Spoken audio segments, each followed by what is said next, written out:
Hello, everybody who should be seeing me right now.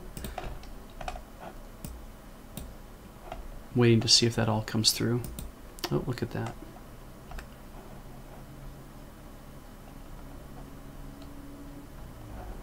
Nice. Yep. And of course I have no way of knowing whether you can see me yet or not because the thing is still playing. But there I am. So the feed is live. Hi guys! Can you hear me okay? I hope you can. The microphone seems to hear me just fine, so as I'm hearing myself in my ears, so that's good.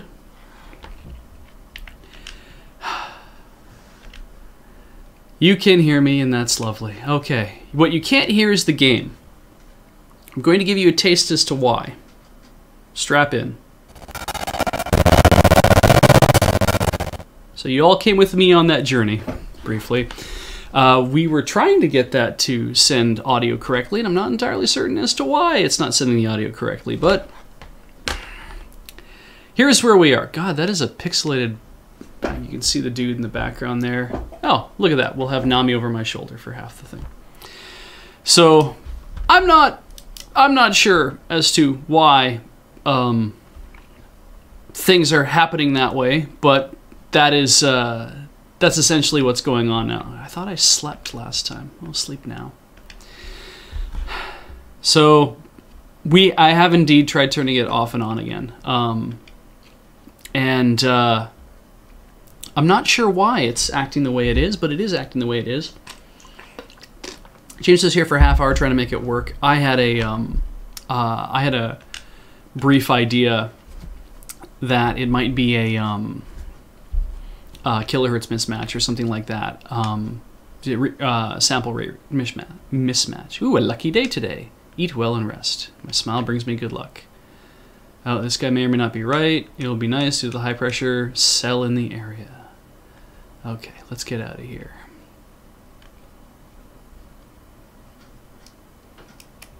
I could put on some different music. Let's see what happens if I play this.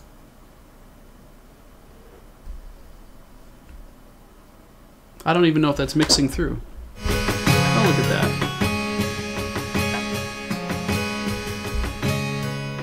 This is apparently the title screen music. It's super loud. So it's it is what it is. Let's go milk a cow. And when that stops, I will go load something else. I think I'm actually in a playlist, so we'll probably just end up hearing all the music in the game. Oh wow, they are out of food.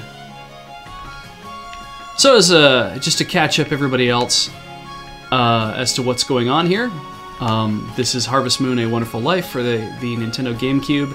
I had never played a Harvest Moon game before. Of course, now we are a few sessions into playing this game, and I'm starting to feel very comfortable with what's going on. If I do find it the slightest bit mind-numbing, but that's okay.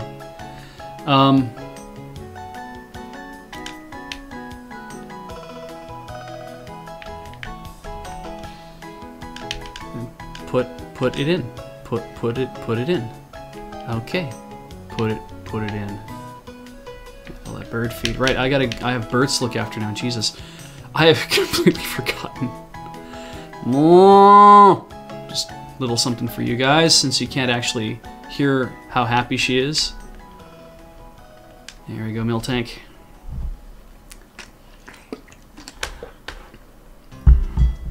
So, kind of, you know, this is what's gonna happen. What we're trying to do, as you can see from the title, it says Harvest Moon: A Wonderful Wife. That's because what I was intending to go for here, because I've never played one of these games, is that the first major milestone in this game apparently is that you're supposed to be able to get married. So that's great. Let's all get married. And of course we're going for Nami, who apparently is the hardest one. To actually convince to marry you, which, you know, I mean, That's not entirely surprising, I guess, because she doesn't even really want to be here. So, you know, whatever. Alright, I can just... Wait, there we go. Door is how I get out. I see Kinogami. I see you, Kinogami. I see no problem. Yes, let's move all animals outside. So, I am seeing some of you in the chat. Are we finding the... if people are finding the audio quiet overall, like not just me, but the music, let me know. We'll do what we can to make adjustments to that. I am going to actually get off my high horse. Oh, I gotta water my fucking plants. Ah, that's fine. That's what happens, right? You gotta water your fucking plants. There's no cha-ching? Whatever, okay. What do I have for money anyway? Oh right, there is no cha-ching. I wouldn't be able to hear that happening. How much money do I have? Not enough to order a male chicken. Oh, we're gonna have to see to that soon, aren't we? Okay, so that's all fine. I am certainly tempted to settle for whoever it is that might actually end up marrying me at the, what is it, the end of winter? But this strikes me, I mean, it's a really chill game, right? And I'm happy to play it with you guys. But it also kind of seems like if it's going to be all mindless and stuff, then it's harder for me to really just sit back and be like, yeah, whatever, we're gonna play this game, and I'm gonna maybe not say much because I want to concentrate on what you guys want and what's going on and all those kind of things, and while I'm also playing the game too. So, you know, we can just sit right back and relax a bit. That's fine. I'll have an extremely hard time reading the chat because it's so far away. But, oh, is he sleeping? Alright. It's so weird being in here with the wrong music.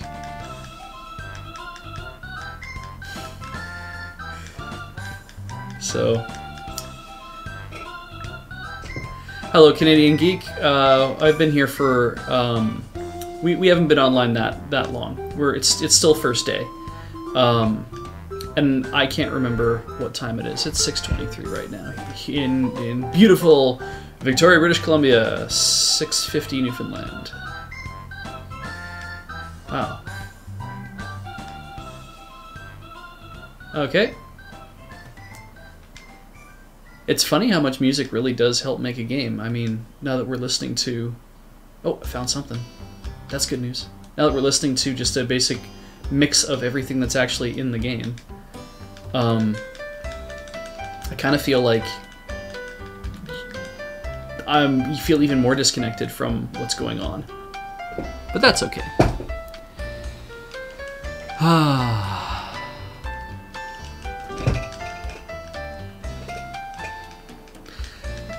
So while we're talking about games where you have to like find all of your stuff, one of the games that is technically not in my backlog, oh, found something. It's technically not in my backlog because I have played it quite a bit and really, really enjoyed it. Did we just get a... We didn't get a sub. Okay, that's just the connection being weird. Oh, dude's got a new animal. Did we order that rooster? We did! Alright guys, you're up. So while you guys start suggesting names, I'm going to tell you what's going on. Lost in Blue is probably one of my most favorite games because of the whole idea of, you know, you're lost in Desert Island, you have nothing to start with, you have to forage for a couple of things, and then you make a tool, and then you start to, you know, learn how this stuff works. Catch maybe a fish or eat some berries or something. It's just like, I have to stay alive. There's a romanticism in that. I read an expurgated version of, I shouldn't really say that's not really the right word.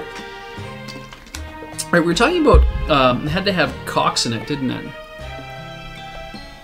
Cock bro, cock block. We only have 7, so keep that in mind. I'm gonna see if a, chican. Very clever. I'm going to see if a clear winner emerges. If anybody finds something that's good.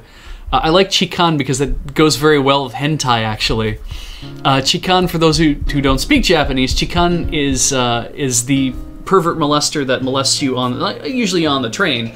Be very blasé about that. They're awful people, but they molest other people on trains or in other areas, and so there's warnings about, you know, don't let the Chikan, you know, keep the Chikan away, beware the Chikan. So yeah, I think that works. I think that works really well, actually. Do you have a suggestion for a symbol to put at the end since we have that, or should we just leave it as Chikan? Is there a manly symbol down below? Something like, we could put Chikan male. That would not be so bad, or we could put it with an exclamation point.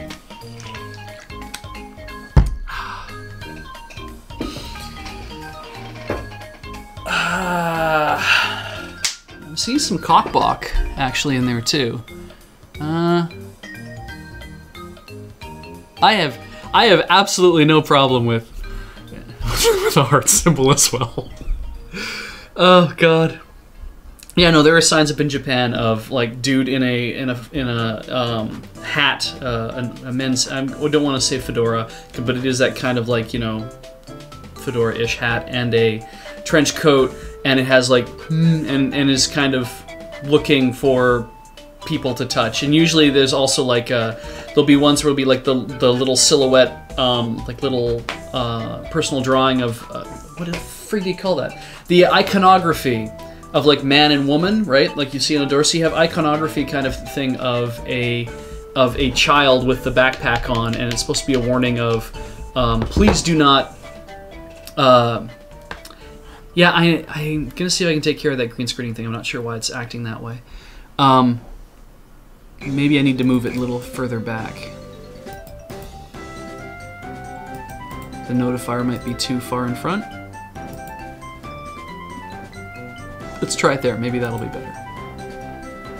So, okay, Chikan with a heart. I think we've decided. So there'll be like little iconography of a child, like, and it's basically a warning to all these little kids. You know, don't talk to strangers. Be careful of small.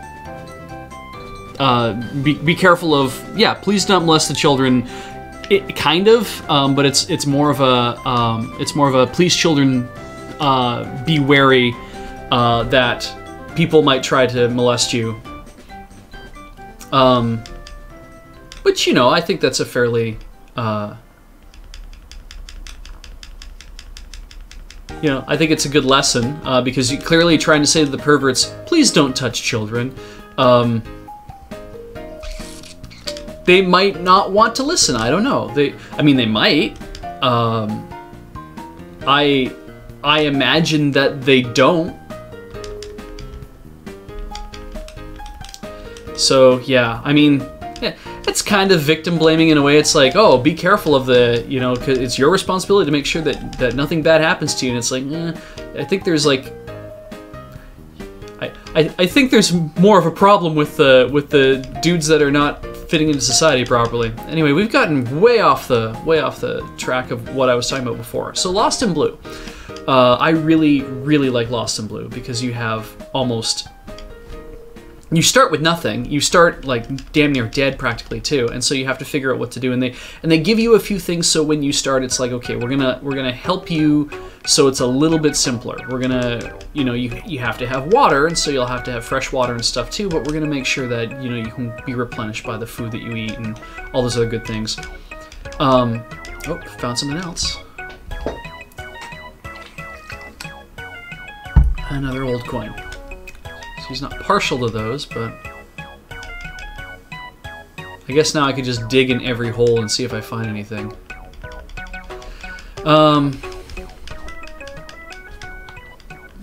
And so, I played that, but one of the problems I had with the original Lost in Blue is that it is super difficult. What the hell? I don't want more old coins. I have to take off here close to 6 o'clock anyway to get to milk my cows. Yeah, we're gonna have more of that green flickering, aren't we? So, Lost in Blue 2, I thought was a really cool idea. Because I believe in that one you can choose to start as the boy or the girl, because what happens in that one is that as a boy, you eventually find this girl on the island too, that she also, you know, washed up on the island. And so in the original Lost in Blue, what kind of sucks is she essentially is like, sure, I'll help us survive, and she's kind of relegated to doing the cooking. And I'm all for people deciding that, okay, we're going to split things up, and maybe he's more physically fit, and therefore maybe he should go do some of the foraging and some of the other stuff. Oh. That's enough. So, and then maybe she should stay home and she should kind of, you know, build them a livable area so they can actually deal with that and do some of the things that are like closer to the cave. Maybe building fences, maybe, you know, handling a garden, or, you know, doing cooking or building furniture. Like there's all these things that I think that, you know, that she could be doing, but she's essentially relegated to waiting for you to come home, and then you have all this food, and she's like, wait just there, I will make us something. And then she goes and she cooks something, and if she has a recipe, like she's figured out a recipe for it, and she gets better and better over time. If she's figured out the recipe, great. If she hasn't figured out how to cook anything, you can't say, hey, why don't we try these things together? It's very it's like even seasoning and stuff is kind of like this automatic, all right, I guess you want to go inside.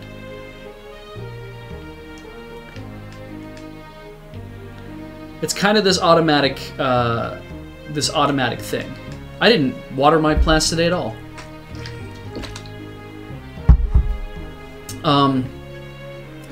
But I mean, one of the things I really like in the second one, you're supposed to be able to like split that up a little bit better. And I tried it. I still played it as the boy because I wanted to see what you could have the girl do.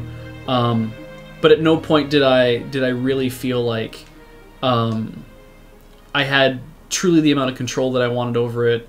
And I also kind of feel, what was the other thing that I mean, what I like about the survival games is that if you're going to do something and you're kind of deciding, well, I need to get this done, I need to get that done, if you're going to give you AI characters to do stuff, I want to be able to say, please concentrate on these things, or please look after, you know, doing like, hey, are you going to be the one sitting around in this area here? Then maybe you should concentrate on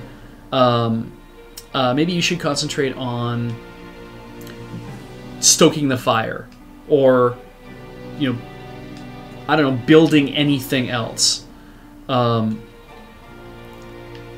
Because we're all in this together, and I just never really felt like that was the case. Like it's like it felt like more like I am having to do an awful lot of things. I would rather I didn't have to do all of the things. This music is way too freaking majestic for what I'm doing right now. Anyway, okay, so everyone's happy. Let's go look after the chickens. So I have discovered, yeah, Lynx 9, I know, terrible thing to say, but the idea was that I am a boy, and so I would like to play as the boy to see what, you know, what the girl does. If I wanted to play as the girl, then I would probably play as the girl and see what I could make the boy do. You know, I understand part of the idea is that they want to give you a bit of a nuzzle so you make good eggs. Oh, you're unhappy. All right, let's put you down. And give you a bit of a nuzzle too. You're so happy. This music's so weird. So yeah, maybe is not the best figure of speech that I used there, so I apologize for that. Oh god, it actually matches up, I guess.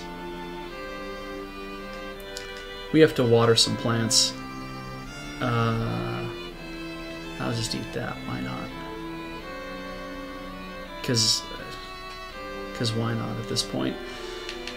Oh, goodness.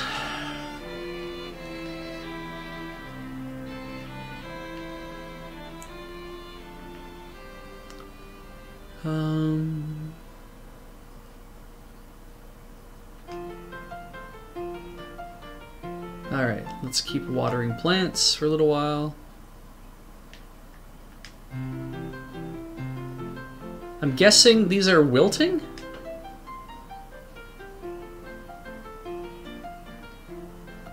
Maybe this is... because we're growing, like, all watermelons, right? Because why would I ever grow anything but...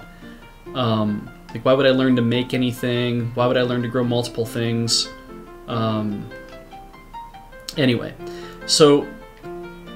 but thinking about Lost in Blue and thinking about the fact that I'd like to really play Lost in Blue 2 and then maybe even at some point play Lost in Blue 3, despite the, you know, the myriad issues that, like they scratch the itches just about right for me, because it's like, you know, hey, if you find some logs and some wood, eventually you can build a bed.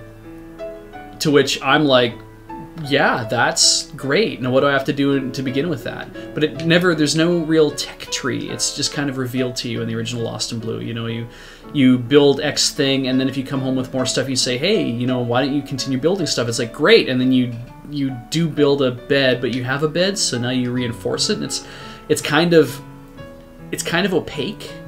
And I think the other ones felt a little bit, or at least Lost in Blue 2 at least felt like, I felt like I had more control. So in the effort to try to find another island survival game, I have essentially been gorging myself on other things. And I even asked on Twitter, and of course I was told, why don't you just play Minecraft? And I'm not really big on wanting to run around in first person. I know there's a third person mod, but also one of the reviews I read of it is that once you've done the survival thing where you've made it through the first night and you built your house and, you know, you've gotten through that whole thing, you're kind of safe, and it becomes an exploration game. And it's not so much about, you know, make sure you have the right kind of food, and make sure like all these things have to happen, make sure you have, like, there'll be a huge tech tree and all these other things that are going on. That's the review I've read. I've actually never ever played Minecraft, so I couldn't say for sure what's going on. Let's put that away.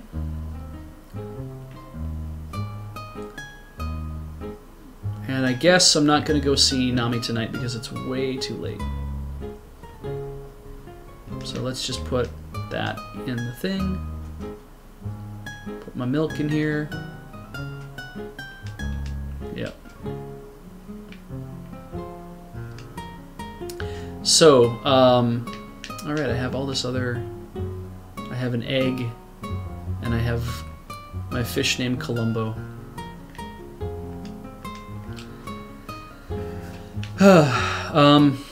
Right. And I discovered an iOS game called Survival Island, which at first blush looks really super straightforward and kind of... It just looks like walk around on this island and pick stuff up, and then you can craft things with it. But because they have to have in-app purchases, like, it's a free game. But in order to have in-app purchases and stuff like that, I should be thinking about what I can do next here while I'm sitting here. All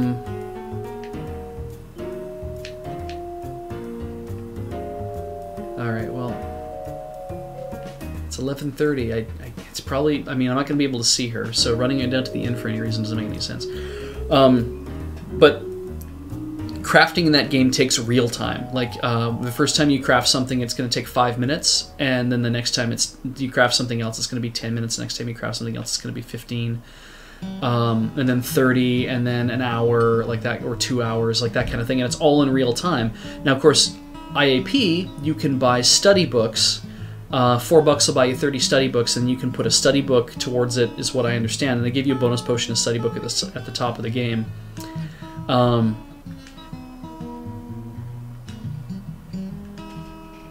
So I was pretty pleased with this game, actually. I thought, well, this is a really neat idea. But now but well, actually, after I played it for about a few hours, I was like, this is not as neat an idea anymore. It feels really, it just kind of wander around and pick crap up and wait for you to make stuff. And then, like, so you can make a bad fishing rod, and then you can make a rough fishing rod, and then you can make a normal fishing rod, and there's better fishing rods throughout the game. And it doesn't tell you that here's all the things you can make at one point. Like, if you're going to craft something, you have to basically pick the 1, 2, 3, 4, or 5 things that go into crafting something in the first place. When you do that, and it starts to, it goes through the study process, because study is something that takes time. All right, perfect weather today. When you go through the study process, it's revealed that, okay, when you go through the study process, it doesn't remember what things are actually part of the thing that you're making. So, like, if I'm going to make, if making rope means that I have to use a plant and, what the hell was the other thing? Oil? Something like that. So plant and oil have to be combined together in order to make a rope. So in order to do that, I guess I should water these again. In order to have, or I should milk my cows first. Let's do that. So let's say you put in plant and oil, and then you wait your 10 minutes to like study how to make rope. It's not, when you're done, it's not finished. You have to study it again because it's only 50% done, which is kind of like, what? Like, that doesn't make a lick of sense at all. Like, I studied how to do this, and it's like, yes, you know how to make it very well. And then you have to try to remember, what the hell did I put down a half hour ago to say study this to make sure that it works? Because I never remember. It just moves slightly. I don't want to have an issue. Love. There we go. I'll give you a brush just to keep you happy. Happy cow. Where's that milker? There we go. And that gets frustrating. But now that I've kind of researched all the stuff, well, the thing about making a fishing pole is I find out that, oh, okay, if I'm going to make the normal fishing pole, I think fishbone is part of it, which it is, because you use the fishbone apparently as some sort of like a hook, I'm guessing, is what you're probably using that fishbone for. It doesn't really give you a clear indication of how all this stuff fits together, but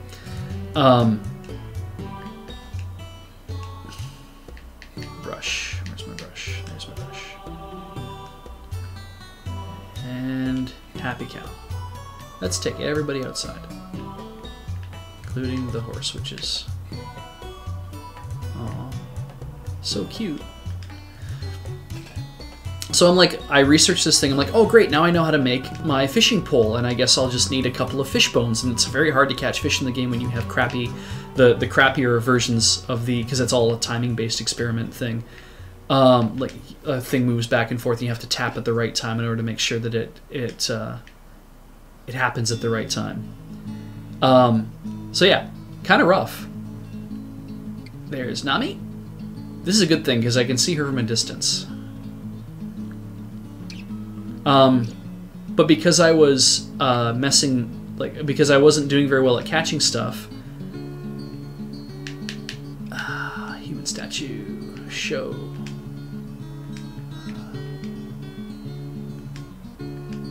It's yours.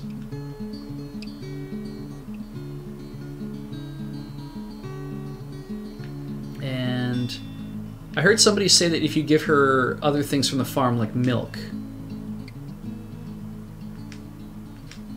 Well, you can have it. All right, then don't have it.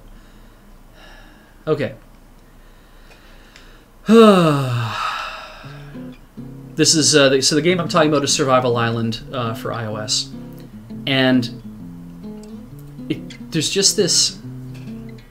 I needed 30 fish bones to make the fishing pole, which didn't make a lick of sense to me. And every time I catch a fish, I get one fish bone out of it, and it's random, or it's semi-random how you would catch fish, because of the thing that goes back and forth, and you have to make it land on the right, like as close to dead center as possible. And if you don't, then you're off by a little bit, and then maybe you catch a fish, but maybe you do really well and you get it all good, and then you end up catching a tire instead.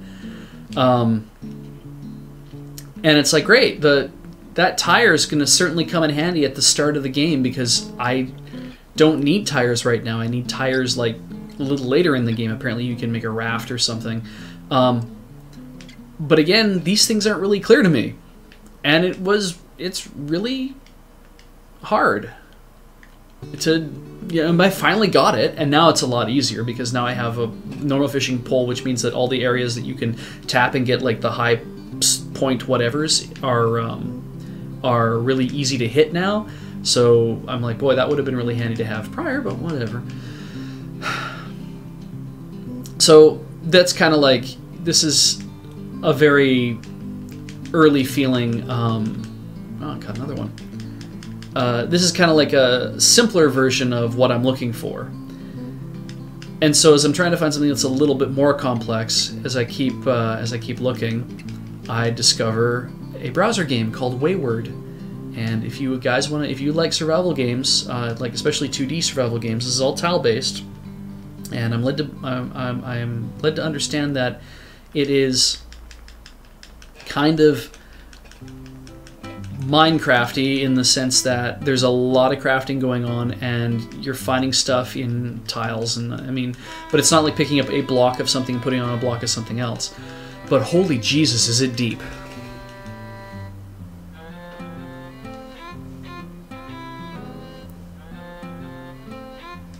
Yeah, it's going back to the other thing. It is super shitty to be like, yeah, you did awesome at catching stuff, so here, have a tire. It's like I can't even eat this goddamn thing. Yeah, I don't know why the subnotifier is freaking out exactly.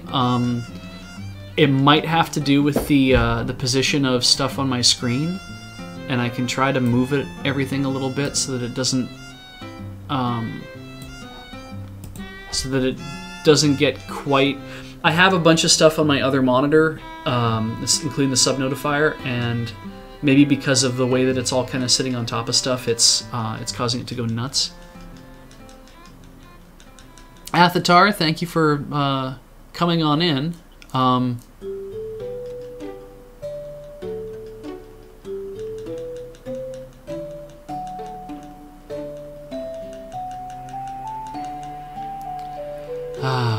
All right.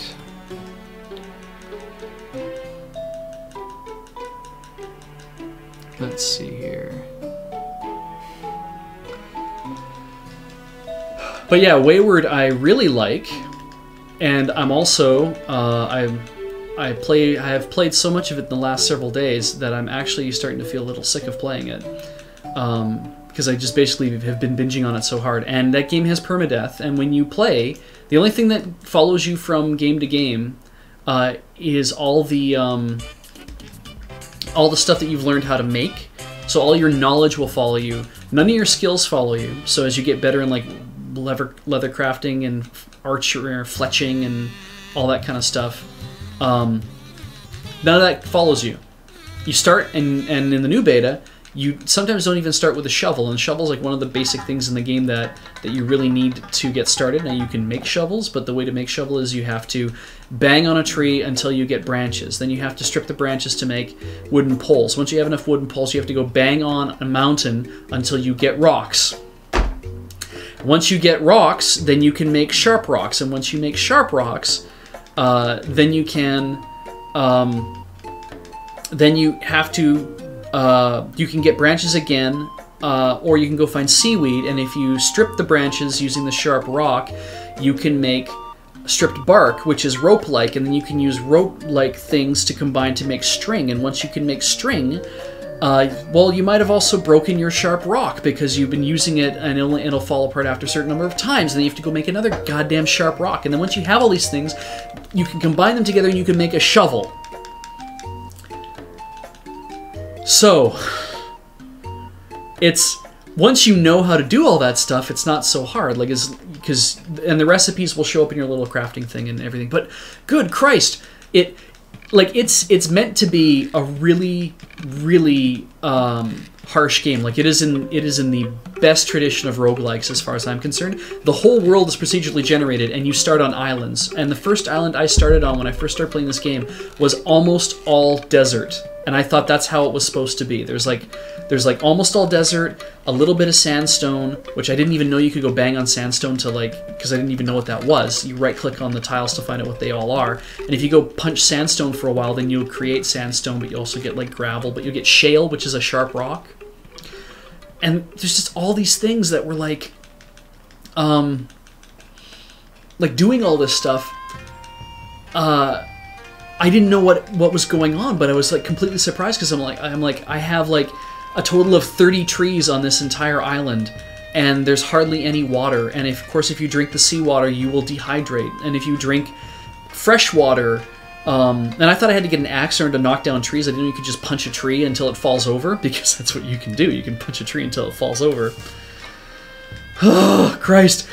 So when I finally died in that game, there's like no predators on this island, so I had a long time to play. But when I finally died and it started me over, I started on a land that, like an island that was huge and had lush everything and all sorts of food, and I'm like, whoa, maybe that was like the tutorial level. And no, just sometimes you end up on a shitty island and you now have to find a way to survive long enough to get yourself off, because you can swim across to other islands, but of course if you go swimming, then sharks can you can see the sharks when they're coming after you.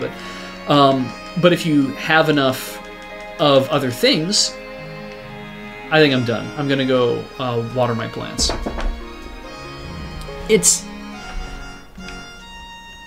Yes, I do. When you can build a raft, and you can raft across another island, because you can just sit on it and you can just drift to the other side, and it just basically does that. And if you're not the kind of person that likes this kind of game, then this is definitely not your kind of game. If you're like me and you like this kind of game, don't binge on it. But the thing that I do find frustrating is that having to start over every time. I mean, it certainly, by being that difficult, it has kind of impressed upon me that I need to be very, very stringent about everything I do. Like, I need to find water, and if I start to run low on water, I can't just stop. It's now time to go find more water. It's like I got 3 squares of water left. That might be enough, but I got to start looking for other places that have other water, because I'm not going to have enough materials. And you can build stills, but in order to build a still, you need containers. And if you don't have, like, you can't build buckets in the game, and I'm not entirely certain why, but you can't do that. All right, let's go fill up this thing. Actually, what time is it? It is just about 7 o'clock, and I know I started late, but I also have to use the washroom as well. So I think I might just run a commercial here really quick. We're going to just pause this. Yes, I have heard of a game called Schiffbruch, which is German, I believe, for shipwrecked, and I want to give that a shot at some point. And yes, I have heard of Rust. And Rust sounds really, really neat. So I'm keen to give Rust a shot. At sometime soon in the future. Where is my thing that allows me to actually go to commercial? There we go. Rust sounds really cool, and I may give that a shot at some time in the future. I will probably even try Minecraft, because yeah, it's crap. It sounds great. It's certainly something like that is, you know. When I started thinking about all the things I could do with it, I'm like, this actually sounds pretty appealing. I think I'd like to give that, I would kind of like to give it a shot. Don't Starve is another game that I played at PAX that I thought was really, really cool, and I found it was just kind of like, so I'll definitely give that a shot at some time in the future, I'm sure. What was the other one? Oh yeah, Banished. I'm pretty sure I saw them at PAX, but even if I didn't, I saw a trailer or something. I think I saw them at PAX. I love those kind of city building games. Like, I love SimCity. I love the original SimCity. The later SimCities are still a little too fiddly because there is a precise way to make stuff that is optimized, I need to know what that is before I start the game. And if I don't know what the most optimal way to actually do something is, then I just completely... I have also heard of Mismata, which quest here, which I think is a really cool idea for a game. The first-person thing might throw me off. Again, like Rust might also do that as well, because I don't play a lot of those things. Like Metroid Prime's pretty much the only FPS that I've played. I played Quake and stuff like that too, but wasn't really my thing. But yeah. So and I have heard of Tale of the Sun, but PS1, I never got around to playing that, right? And a lot of the other PCs and stuff, I've never actually, like PC games and stuff, I never really played a lot of those either because I don't have a gaming PC. My wife has like a MacBook Pro from 2009, so we make work what we can make work. She's got Papers, Please on that, which I need to play that at some point too in the future, but we'll see when that's going to happen. But oh, well, that sounds awful about Banished, but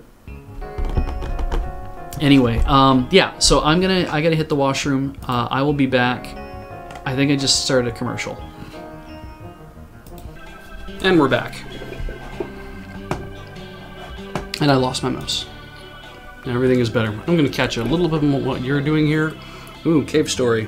Actually, Heather has played Cave Story. I think she got all the way to nearly the end, and then something happened.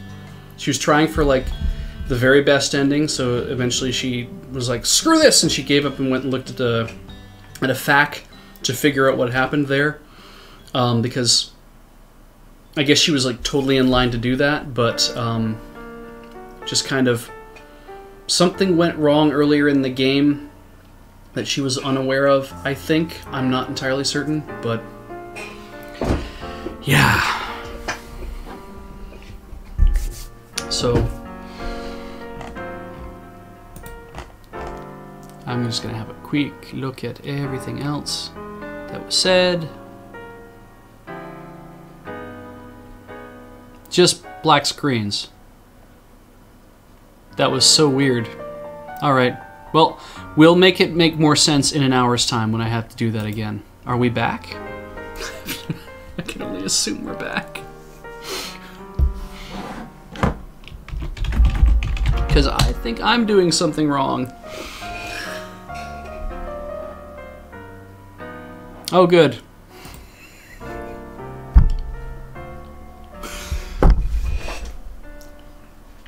Oh, God.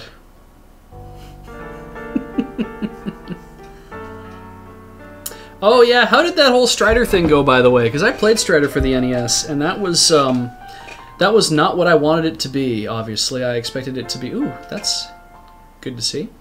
I expected it to be a lot more like the Genesis version, which it is not. I mean, you still get... And you don't even get to be Ryu, you're Hiryu.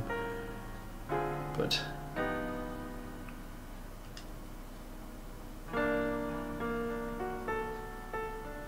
Sphinx and the Cursed Mummy I have heard of. But I don't know anything about it because it sounds familiar, but like a lot of things, it sounds familiar, and that's pretty much it.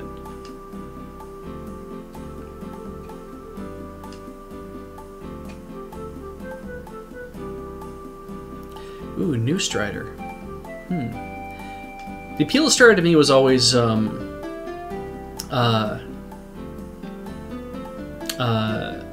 running around and throwing a giant arc in front of you. I didn't realize that he had a sword and that the sword was doing that when I saw that in the arcade. I just thought that his weapon was just a giant, huge arc thing.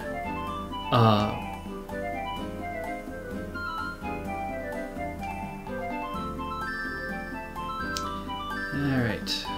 Keep watering them plants. I should just leave it on this music. This is really good.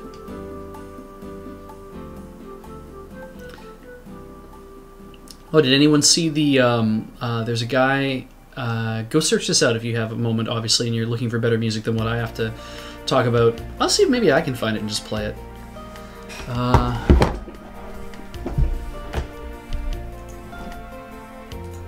Let's just pause that for now so I can come back to it in a minute. it is...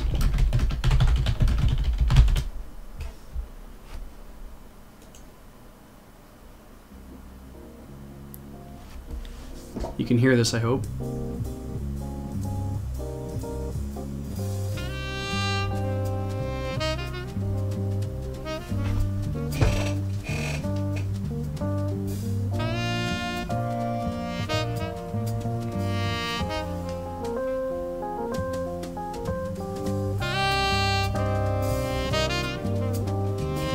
It's true. If I play music, I might have a problem with it. This has been all over YouTube recently.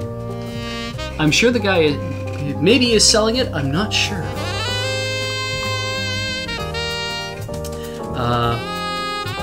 So I know I'm coming down the wrong side of the law by playing it.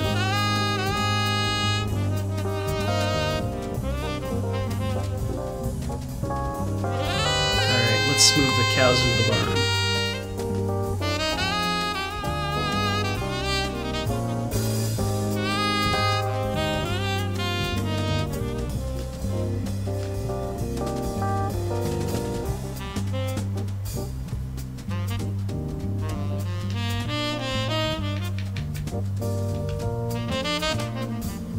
I have not listened to the whole song yet, actually.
It's funny because when I had heard somebody when let's see here, it's Scott Bradley featuring Dave Cause.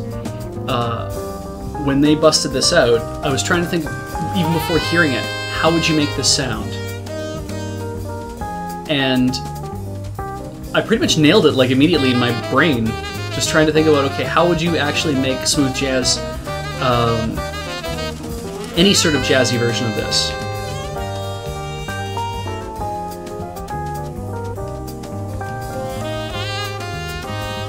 Is. But I guess you don't like it because it's...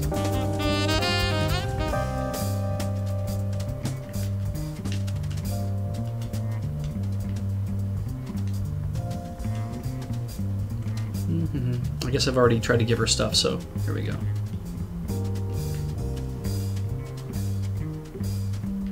She just comes over here and stands and looks at stuff.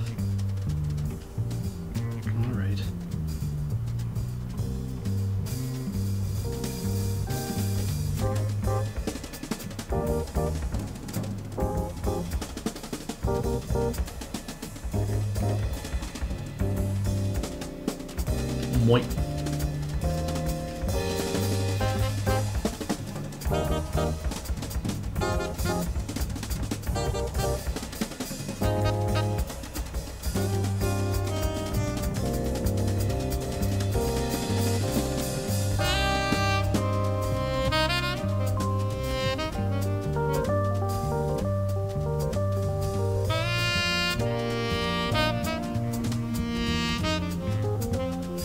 These watered still?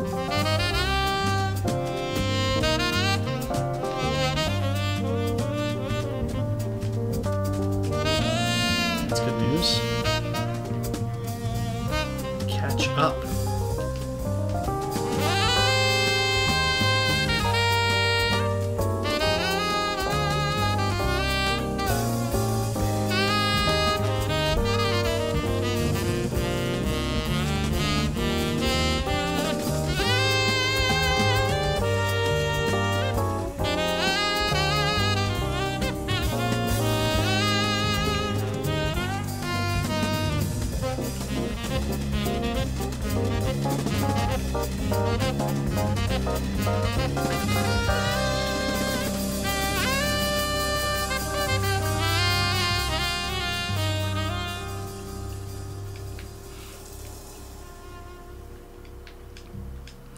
That is something I would have played the hell out of in high school.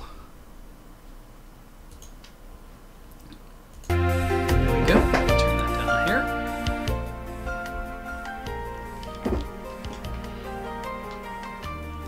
I am very much behind on Game of Thrones. I've never read the books, and I have only watched the first season with my wife. I don't intend on watching the rest of them without her.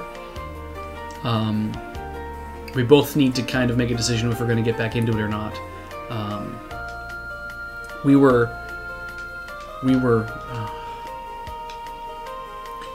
really, really into it, watching it originally. It's just super, super compelling stuff. Of course, it's really intense as well.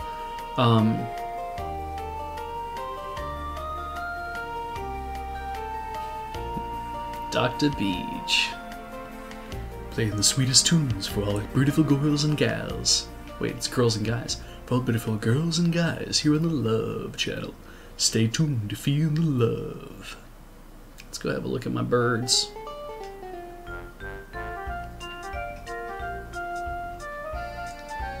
Do you has egg? You do has egg. Have some love. Down.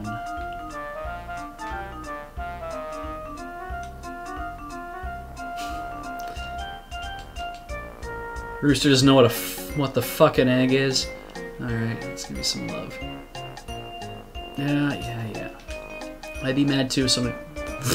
So, wait, you're just happy I put you down.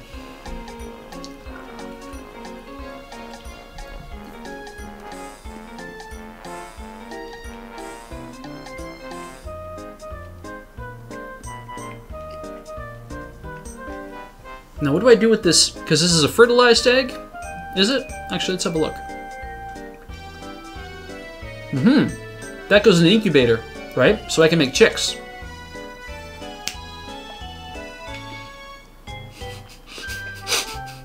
Oh god. Tsundere chikan. It's not like I want to touch you or anything. God, that is an unmined... Use! Okay.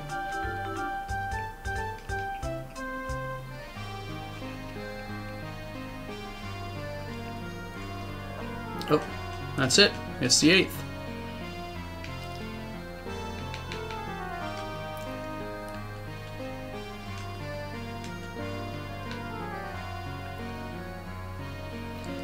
All right.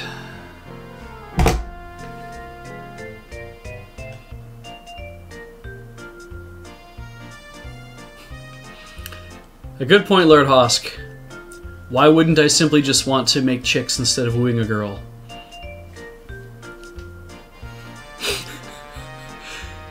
Nice, can't wear hats. It's not like I like you or anything, baka. Baka. This is suitable watering music, I think, for 1 in the morning.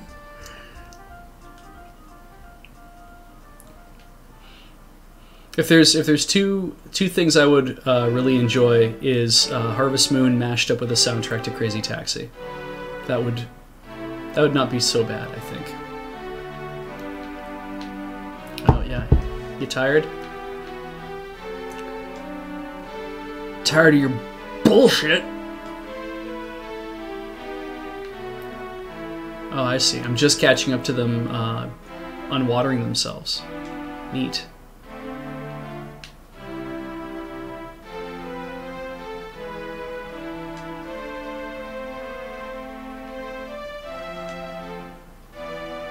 Harvest Taxi.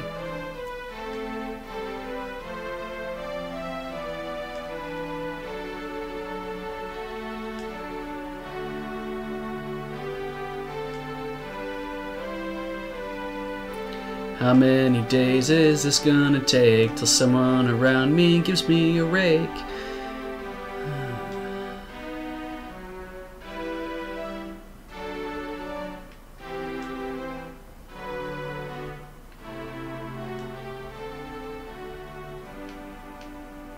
Okay, that's that. Now I can go to sleep. Run! No time to turn the camera around. Wait. Okay, we did it.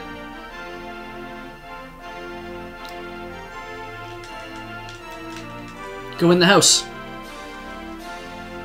Wait, am I holding milk? I am. Shoot.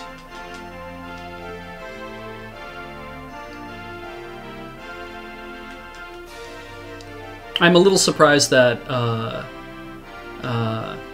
Takakura hasn't come out and been all like, you know, you might want to keep a more regular sleep schedule. I'm just saying. Check on Doge. Hello, Doge. Doge's house. All right.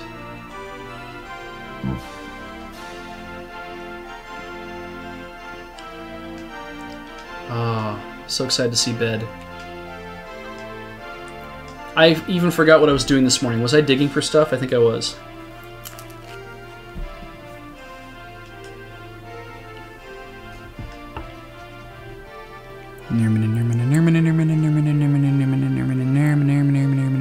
Okay.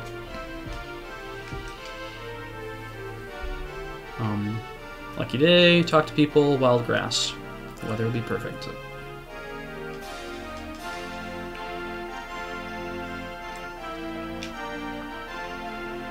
Just keep getting started later and later in the day. Okay, we're gonna milk you first.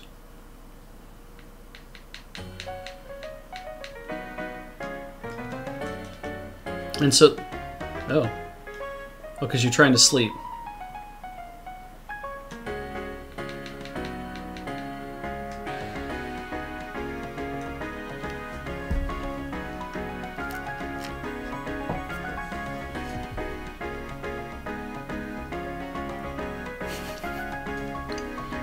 Oh, hey, Bratmon just mentioned Comic Sans. Interesting thing happened today. Somebody has released a replacement for Comic Sans, thank God, called Comic Neue, spelled N-E-U-E if you're not aware. That's right, Helvetica Neue is not Helvetica New, it's Helvetica Neue. And Miltank is normal, Alex is normal, Dick's Bud is normal. I'd forgotten I named the horse Alex. So, but go check it out because it's available for free download, and it's really pretty, and it's funny how, like, when you see it you're like, this seems a lot like Comic Sans, but it doesn't seem kind of weirdly cloying for some reason. It's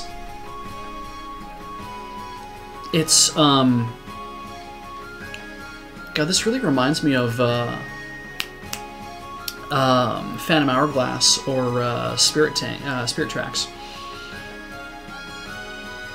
Anyway, yeah, that's a it's really cool, and I think it's worth going to check out because if you like typefaces, going to the person's website and having a look to see what they did in order to improve it. That's really just a lot of like straightening things out so it looks. I see it as straightening out how everything looks so that it looks more like a computer typeface and less like somebody has tried to scroll it in, because the uniformity of letters being written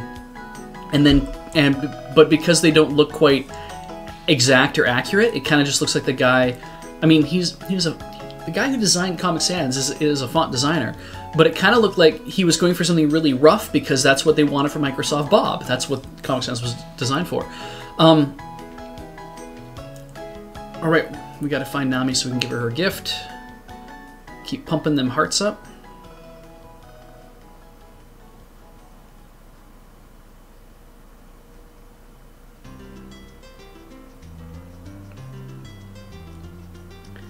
Is she over here by now?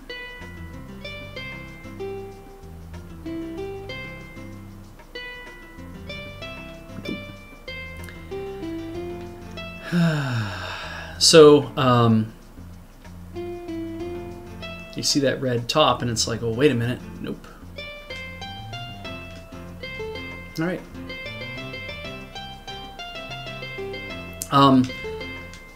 But there's enough about Comic Noye that really seems like there was some care put. Like, I mean, it's not like there wasn't care put into Comic Sans, but let's be honest, it just was too.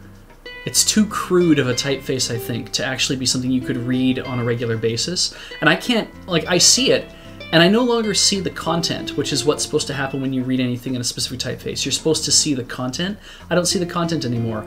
I always just end up seeing the typeface itself, and then feeling critical of it, which is a shitty way to be. Oh, there she is. Found her.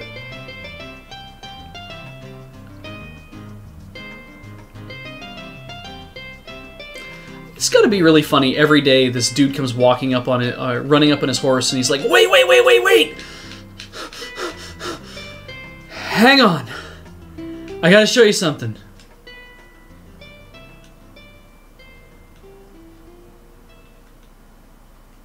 Well, then you should take the...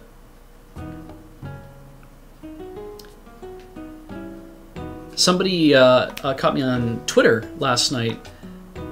And last night, earlier in the week, whenever it was, they caught me and they said, "You keep saying Nami is a tsundere." I was about to say yandere. I'm like, no. That's the girl who loves you because she wants to murder you, or she's just totally violent. But not tsundere. Perhaps kudere. And ku would be like a cool beauty. Somebody who... Oh, that's a lot of green. Somebody who's very, obviously very dispassionate, doesn't really want to... how's this doing? It's growing. Nice. So she's more of the cool beauty type, where it's like, I put up with your existence, I guess, but I don't really think one way or the other about you because I'm just kind of, I'm uninterested in everything because I'm cool like that. So,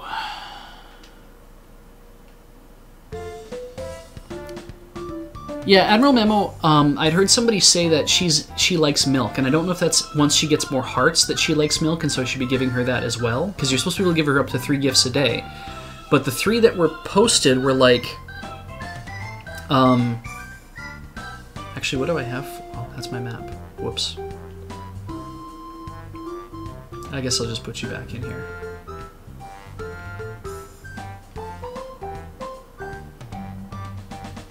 Maybe I can push the cow over to the...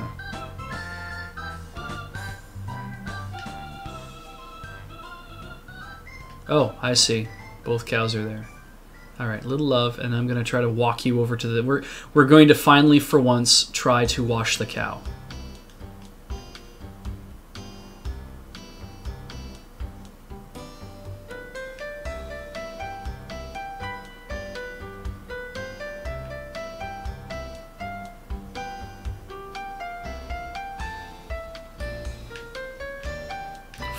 Frig, this is really, really hard.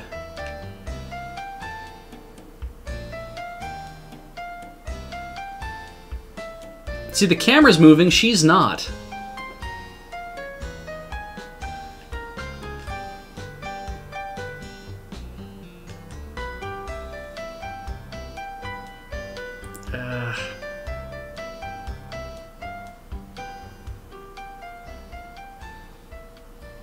Okay, she's like completely aimed at the thing now. If I walk into her butt.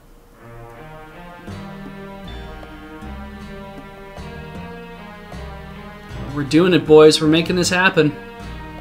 And girls. I imagine there are girls here too, but...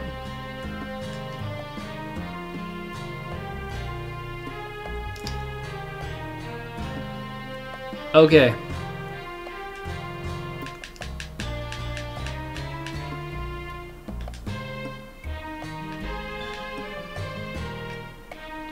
Not close enough.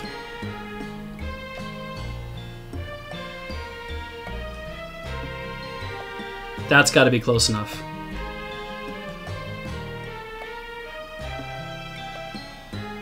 There we go. Cow is washed. I don't know what you guys are using as a shorthand for that. I don't know if that's a diamond or what that's gonna be. But we did it. We washed a cow. Let's go milk it.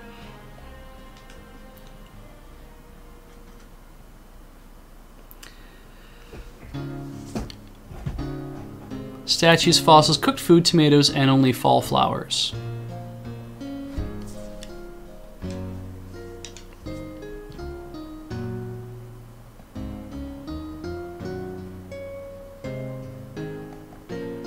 Human statues, fossils, cooked food, tomatoes, and only fall flowers. Of course, I have another cow I probably have to wash as well, but... Okay, you were washed, so you're probably perfectly happy, so we're just going to get on with the milking part.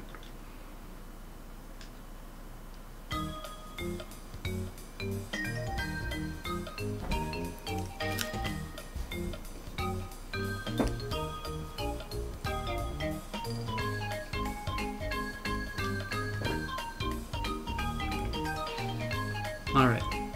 Enough celebrating and not watching what I'm doing. Drink that milk.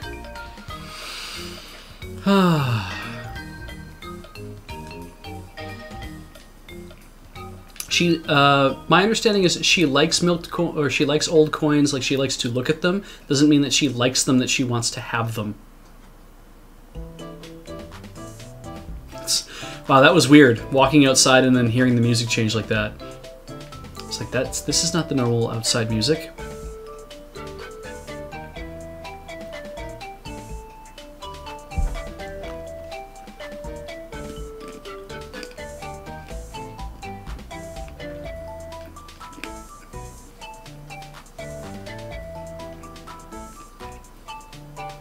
So of all those games we were talking about earlier, the one I'm actually most, the one that I would really, really like to play out of all of them is Banished. Because the city simulation thing appeals to me as well. Like, and the whole story of, whoa, wait a second. It says melon is growing, right? They're not there yet.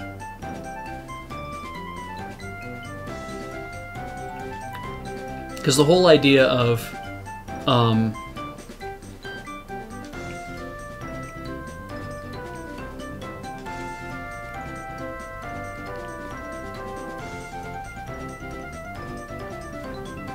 where's my next thing? There we go. Oh, is Boof giving away codes here? Cool. Thank you, Boof. That's really cool of you. I like that. I like that story that comes up in Banished, where it's like these people were sent away from the place where they lived, and now they have to start a new life, and there will be hardship and there will be toil, but you will all work together, and it will come about as a thing. It's funny because Survivor, when I first heard about Survivor, the TV show, I was super excited because I thought it was going to be 10 people sent to a desert island. They must work together in order to survive. And no, that's bullshit. Everybody got a cup of rice a day, which is, I mean, is not a lot, or a cup of rice per meal or whatever it was. So it's not like you're gonna starve or die or whatever, obviously, too. That would make for really bad TV, certainly. But more to the point, it seemed kind of, yes, Booth has been giving away codes. But when I found out it was Survivor was a competition, I was just kind of amazed, because I'm like, well, why would you want to compete over living on, like, why would you want to turn what could be a really interesting experience of all of you have to, like, you will split into two teams, and whoever does a better job of surviving wins if you want to make a competition, right? But it wasn't. It was like, split into two teams, and then you eliminate people off your team based on the fact that some of these people are going to be dicks. And I just thought, that this is kind of the whole thing, like, because they didn't expect, obviously, alliances and stuff to grow out of that, I'm pretty sure. But when that happened, and the idea was that, well, what can we, like, how can we go with this? What can, you know, what's the overall, you know, what's going to happen if we let this happen? But yeah, Chemistring, the Eco Challenge I'd heard about, and I was super impressed with that idea of, it's like, yeah, we're gonna make you guys all have to work together and get through the, and we're gonna make sure that you all have to work together to make this happen. So yeah, I was, I guess I'm done early. Go looking at stuff, I guess. There's the dog. I wonder if I can use the brush on the dog. You want the brush? You don't want to be brushed? Okay. Let's pick you up. That was fun. Takakota's coming back, and Hardy's coming back, and everyone's making their way home. Also, what do I have in my thing here? I got a skull fossil. I got 2 of those. And she likes skull fossils, so that'll be fun. I got 10 coins worth 10 each. That's 100. Math. I don't know. Maybe I should just... I'll go check in on the chickens. That's a good idea. I'm trying to remember all these things that are going on. It's just kind of...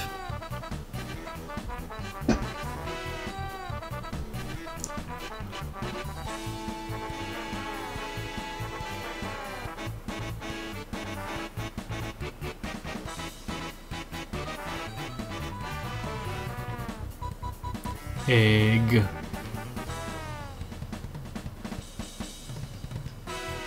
This is a regular non-fertilized egg. Huh. Trouble in paradise. Hello. Have some love. Get along, you two. Please. All of this music? This is the Harvest Moon: A Wonderful Life OST, and it's just on repeat. James had set that up because he couldn't. Again, if you would like to hear what would like to hear what the music currently sounds like in my game, because we're not listening to the in-game music right now. We're listening to a loop of the soundtrack of it. Yeah, can I? Right? No. I don't. I desperately want to care about recipes. But I know that it's that I don't think it's ultimately. I don't think it's going to help me.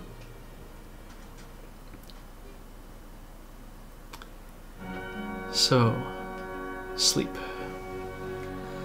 Oh man.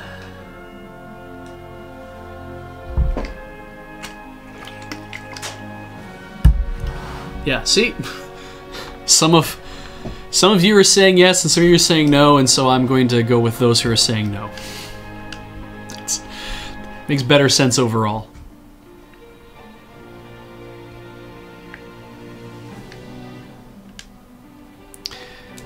$40 Swiss cheese. Oh, talk to people. Because it's a bad day.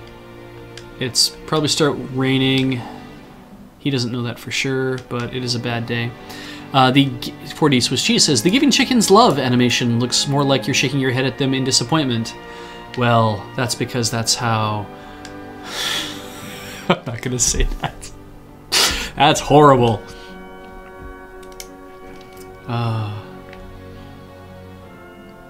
Alright, let's get some... Oh, she's upset. So, you mad? Bro?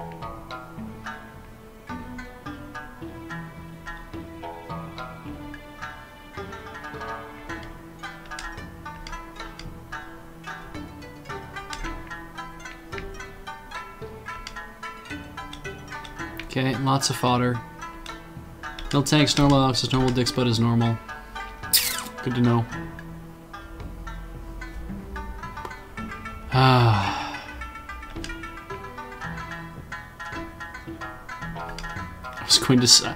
was going to say, actually, you know what? I'm not going to say it. I know better. Because this is not diecast, and I can't sit here and be a certain way.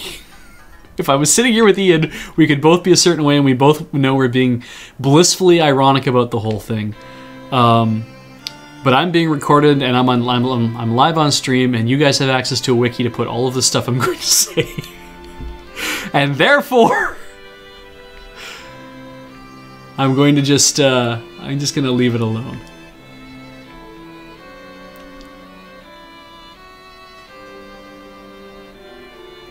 They do eat out of the second part of the feed tray. I think they just have the one side they like first. Let's see. Let's just put them outside.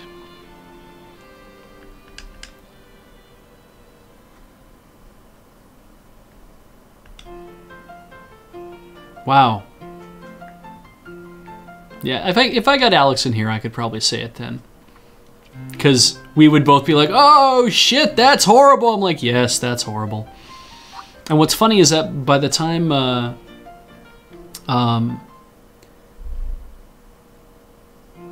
here's the music again.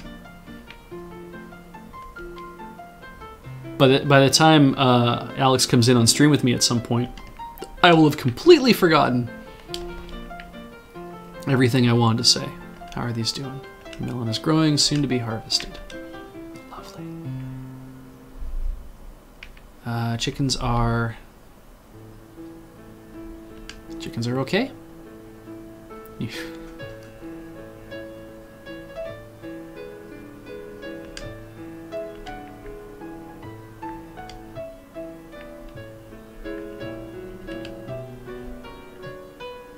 And then I set you down, and I go away.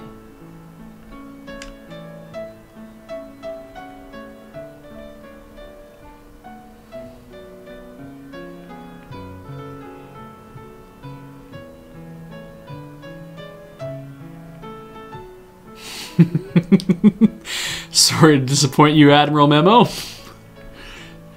Not that sorry, but a little sorry. Plus, also with the build-up, I'm sure it would have not been as funny as we would expect it to be.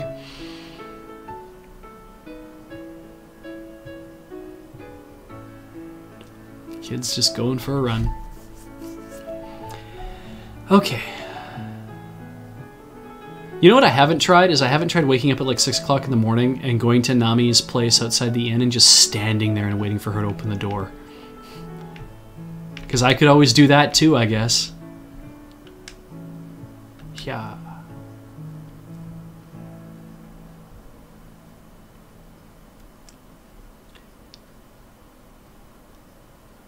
Boom, boom, boom.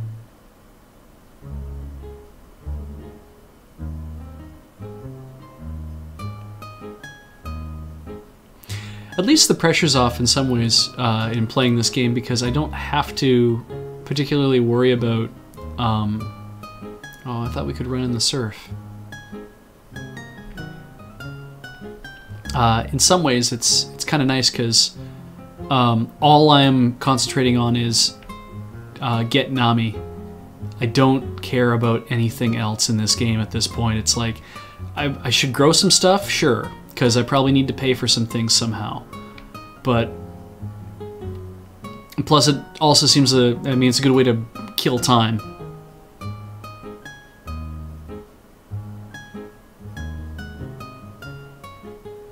All right, let's get some more stuff.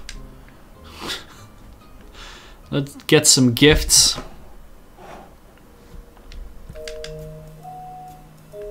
I'm feeling great. Yep.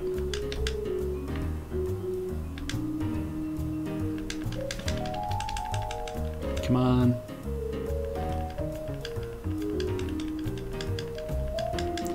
I'm doing my best to follow along. All you guys are what you're doing.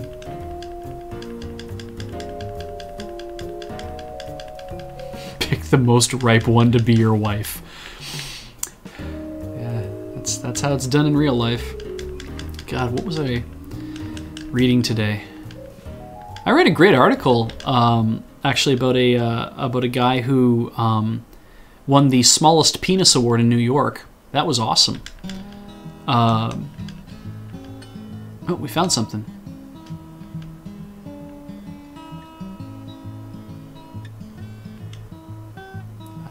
I didn't even get to see what it was because that dink stood in my way.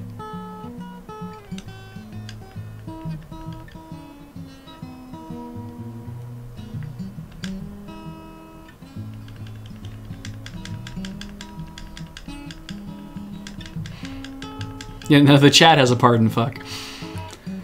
Oh, found something.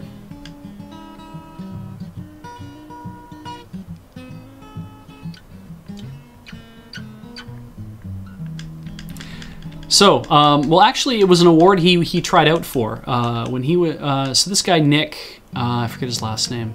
When he was in high school, he of course, because you don't, when you're really young, it's not like you're gonna have a good sense of how big everybody else's penis is compared to yours. So when he got to high school, though, or maybe it was middle school, whatever he calls it in his neck of the woods, he discovered that. From being in the shower room, he looked in and he's like, oh, wait a minute. Oh no. And realized he was the smallest one in the room. And so, yeah, that was kind of a, of course, that's a hell of a blow to a young man, right? Because so much of what it is that you do feels tied up in your own sexuality, and then therefore so much of that is tied up in, you know, if you bigger, better, best, right? Like that's the whole idea. And so he saw this and he was like, oh, and so he went home because he was like right after gym class, he just took off because he was embarrassed, and so he went to he'd go to his grandparents' place because by that point he's living with his grandparents. His father, I think, had passed away, and his mother was a horrible drug addict or some terrible thing like this. And so he's had like a really shitty upbringing as well. And so his grandparents are the ones that he grew up with, and they looked after him. And though this is just kind of like, this is the life that he led, just your normal everyday kind of life. But he always had this bit of a complex about it, and he started doing life modeling at some point. Somebody had talked him into doing life modeling, and so he was life modeling, and he was really nervous about it, and then he got not nervous about it and got very used to it, and he actually found that he really enjoyed it because he liked the way that it made him feel to kind of, I guess, to stand there and have people draw him, not wearing anything. And so because he enjoyed it, he started looking around for other opportunities to do this kind of thing, and he was on Craigslist, and it was this bar in the area that had decided that they're going to have the smallest penis contest test, and what they want to do is everybody was supposed to audition for it by sending in pictures, and so he decided that he would, and he did, because he was like. Because he wasn't going to do it originally, and he's like, you know what? Why the hell not? Maybe this is my shot at the big leagues, right? Maybe this is the big show for me, the opportunity for me to really, you know, I don't have to feel weird about this anymore, because I guess he didn't feel as weird about it by that point. And so they took him as a finalist, and it was go read the article because it's really, really weird. Like the stuff that went on because it was like at a bar, so there's all sorts of like crazy shit going on, and I don't know if it was like ladies' night or what it was, but ultimately though, he was like 3 of the guys that showed up all wore masks, and he was like, oh, well, this is in the bag, because he wasn't going to wear a mask. He's like, nobody's going to want to vote for a guy in a mask, so this will be great. And he won, and he got a plastic crown that was capped with little tiny penises, and he got a scepter that had a magnifying glass on the end, and $200. And I mean, it wasn't like a huge thing for him. So the problem is, of course, well, not the problem, but what happened after that is that a lot of radio DJs and like News of the Weird and all that kind of, you know, they hear about this thing, and they start to contact him. And I think they found him through the people from the bar or whatever. But they start contacting him, and he's like, "I'm not really entirely, but okay." Well, so he starts talking to these DJs, and he's got a really positive, like upbeat attitude. And he's just kind of like an optimistic dude. So as they kept, like, all these DJs, and like lots, like he got a lot of radio guys were calling him, and a lot of like interviews and everything were all contacting him. Yes, the huge thing line was definitely not on purpose, but it made me laugh inwardly. he has kind of now become a poster boy for positive body image. Because people will still come up and like, hey, your name's Nick, right? And he's like, yeah. And it's like, Nick, and they say his last name, which of course is in the article. You can find it online. I forget it starts with a G. But they say, so are you the guy who won that contest? And he's just kind of like, yeah. And he's not embarrassed about it, and he doesn't feel one way or the other about it. He's just kind of like, this is who I am, and I can either learn to be angry at it or I can learn to love it. And I was just reading it, it's kind of like, how did, what goes on in this guy's and what's happened as a result, and to find out that he's just like really well adjusted and about the whole thing, and he feels really like he feels good about it. I was like, yeah, shit. I mean, if you're going to be known for something, that maybe that isn't the thing that like the modern man wants to be known for, but yet, why the hell should that matter? So, I was really pleased with that. I was really excited when I just by like, oh, this is so cool. This guy's like, he's owning this. Good for him, because not everybody would want to own that. Get out of my horse. All right, let's go milk dem cows.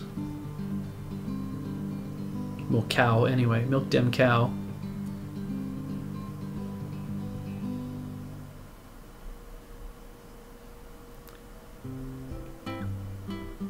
It'd be nice if I could see Nami. Where are you?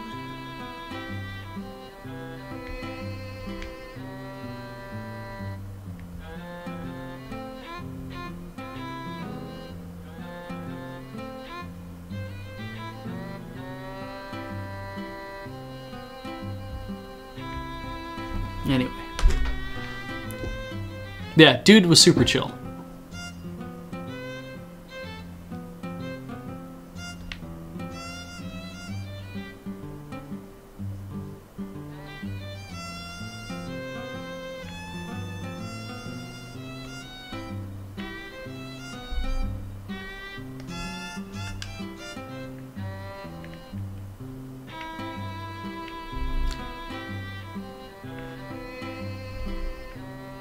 Oh, hey.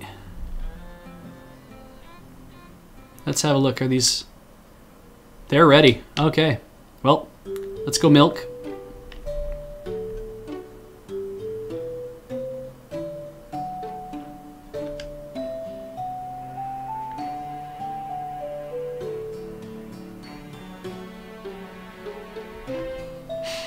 It's funny, Ian Horner, who you will remember from Desert Bus and doing that 64K video, or I guess the Desert Bus After video or whatever, where he did the Michael Bolton part for that one song. Tale of Crewman Matt Wiggins, that was it. So he he did a video for Diecast when he was in Japan, and it was oh god. It was him and one of the girls that he knew there, who was also an English teacher, and they were Chican hunters, and they're doing like the fake Australian accent and everything else to go with it. There's some golden moments in there. There's a couple moments that maybe aren't as golden, they weren't executed as well, but it's got its moments, and of course it's all about like, beware the evil Chican. And so, because they don't have a lot of people, Ian has to play both the Chican hunter, but he also has to play the Chican as well. And he says one of my favorite things I've ever heard him say, which is in this great voice where he goes, "Lotion makes you slippery." And hearing him say that just about every time, I just lose it. Which now I won't anymore, obviously. Now that I pointed out to you guys, but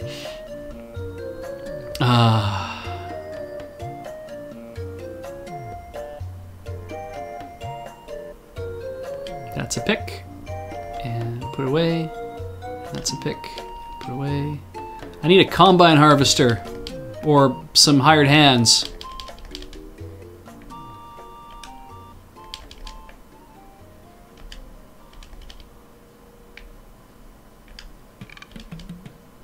A melon is growing. All right.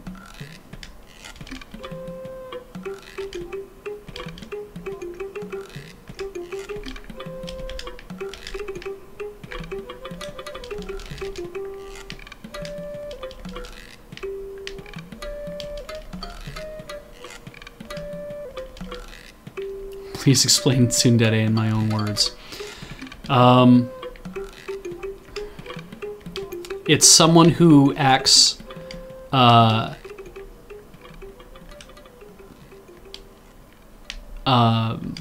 really want to say violently. Somebody who acts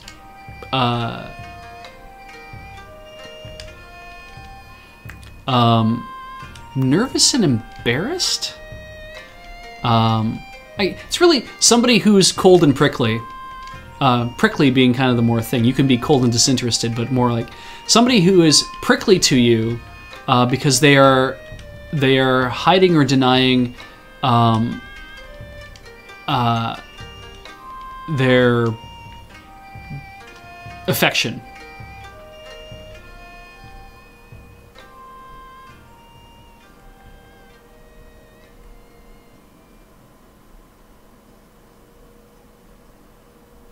Oh, Canadian Geek, I'm sorry. Uranium chemistry. God, I wish I knew something about that to talk about. Though the only thing I can comment on in that regard is back when I was in. I thought I had a bunch of melons. Did I not just pick a bunch of melons? Did I throw them all away?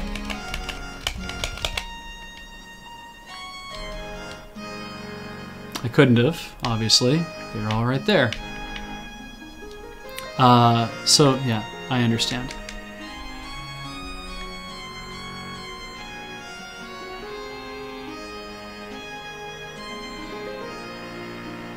Yeah, I didn't water anything. I ended up picking those melons up, so I should probably just... because that is not done yet. So let's water, because the point now, if I remember how this works, I water the ones that haven't actually sprouted, or that did not actually create, but it wouldn't make any sense to do these, right? Because they're gonna wilt. They're not gonna grow another melon. Right, sell crops to Van, yes.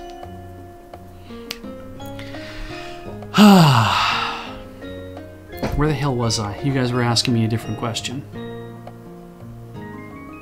Or I was talking about something.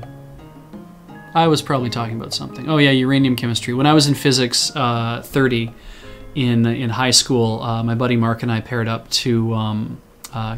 because Mark was like one of the coolest guys in the class, and it's like, I want to work with him because he's not only smart, but he's really funny.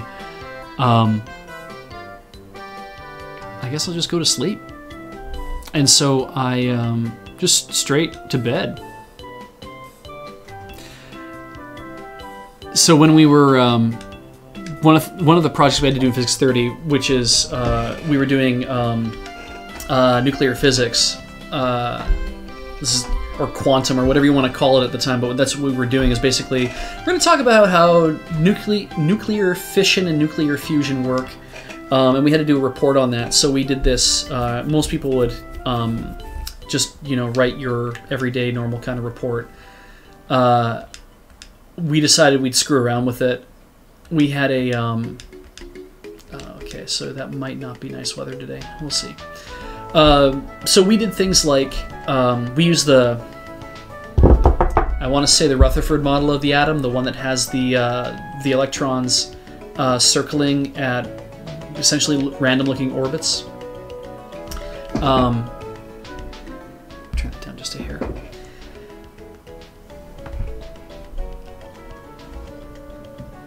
So let's see. That's good. Are you sleeping? We replaced all the electrons with the with a sampled picture of my physics prof's head, because his name, Mr. Weatherhead, and we used to call him the Heed, not because he had like a larger than normal head. He was great. He was like just the coolest guy, just the nicest guy, and he was so good to us. And so we're like, we're gonna kind of just, you know, we're just gonna screw around. And so we put his face on all the electrons instead. I did the whole, like, we worked in a lot of like images because he wanted a lot of images and stuff because he wants to be able to show things off. But we like talked about different kinds of reactors, and we decided that, okay, yeah, so you're gonna have things like the breeder reactor, you know, just a straight kind of atomic pile thing, but you can also have a breeder reactor. We talked about the can-do. I can't remember if I brushed you or not, but I brushed you now, so you seem to be happy. Which is a Canadian design, if I remember correctly. And then we also mentioned the muffin reactor, which is not a real thing. But we certainly mentioned it. And we worked a lot of stuff into the like as much goofy shit into this as possible, and we made sure that anything we worked in that was fake, we put it in its own sections mixed in with everything else. So, you know, if it's like, oh, we want to talk about the muffin reactor, well, that's part of many different reactor models. But we're not going to mix it in as part of the real thing. It's going to be like, oh, we're going to mention a breeder reactor, we're going to mention this, we're going to mention a can-do, and then we mention the muffin reactor and what it and how it works. And then we made graphics that showed muffins in all the different electron states. So yeah, it was essentially just an excuse for us to screw around a whole bunch, and it was really fun. All right, my blazing steed, help me find the woman of my dreams.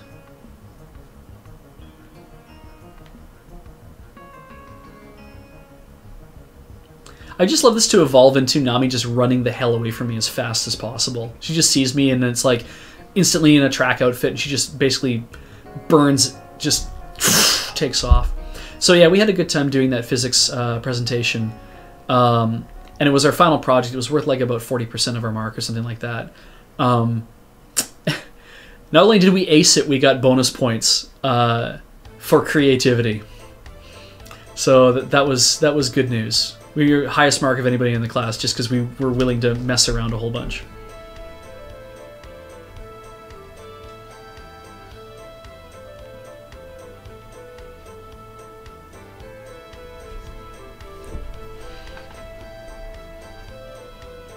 King and Geek. Oh, that's cool.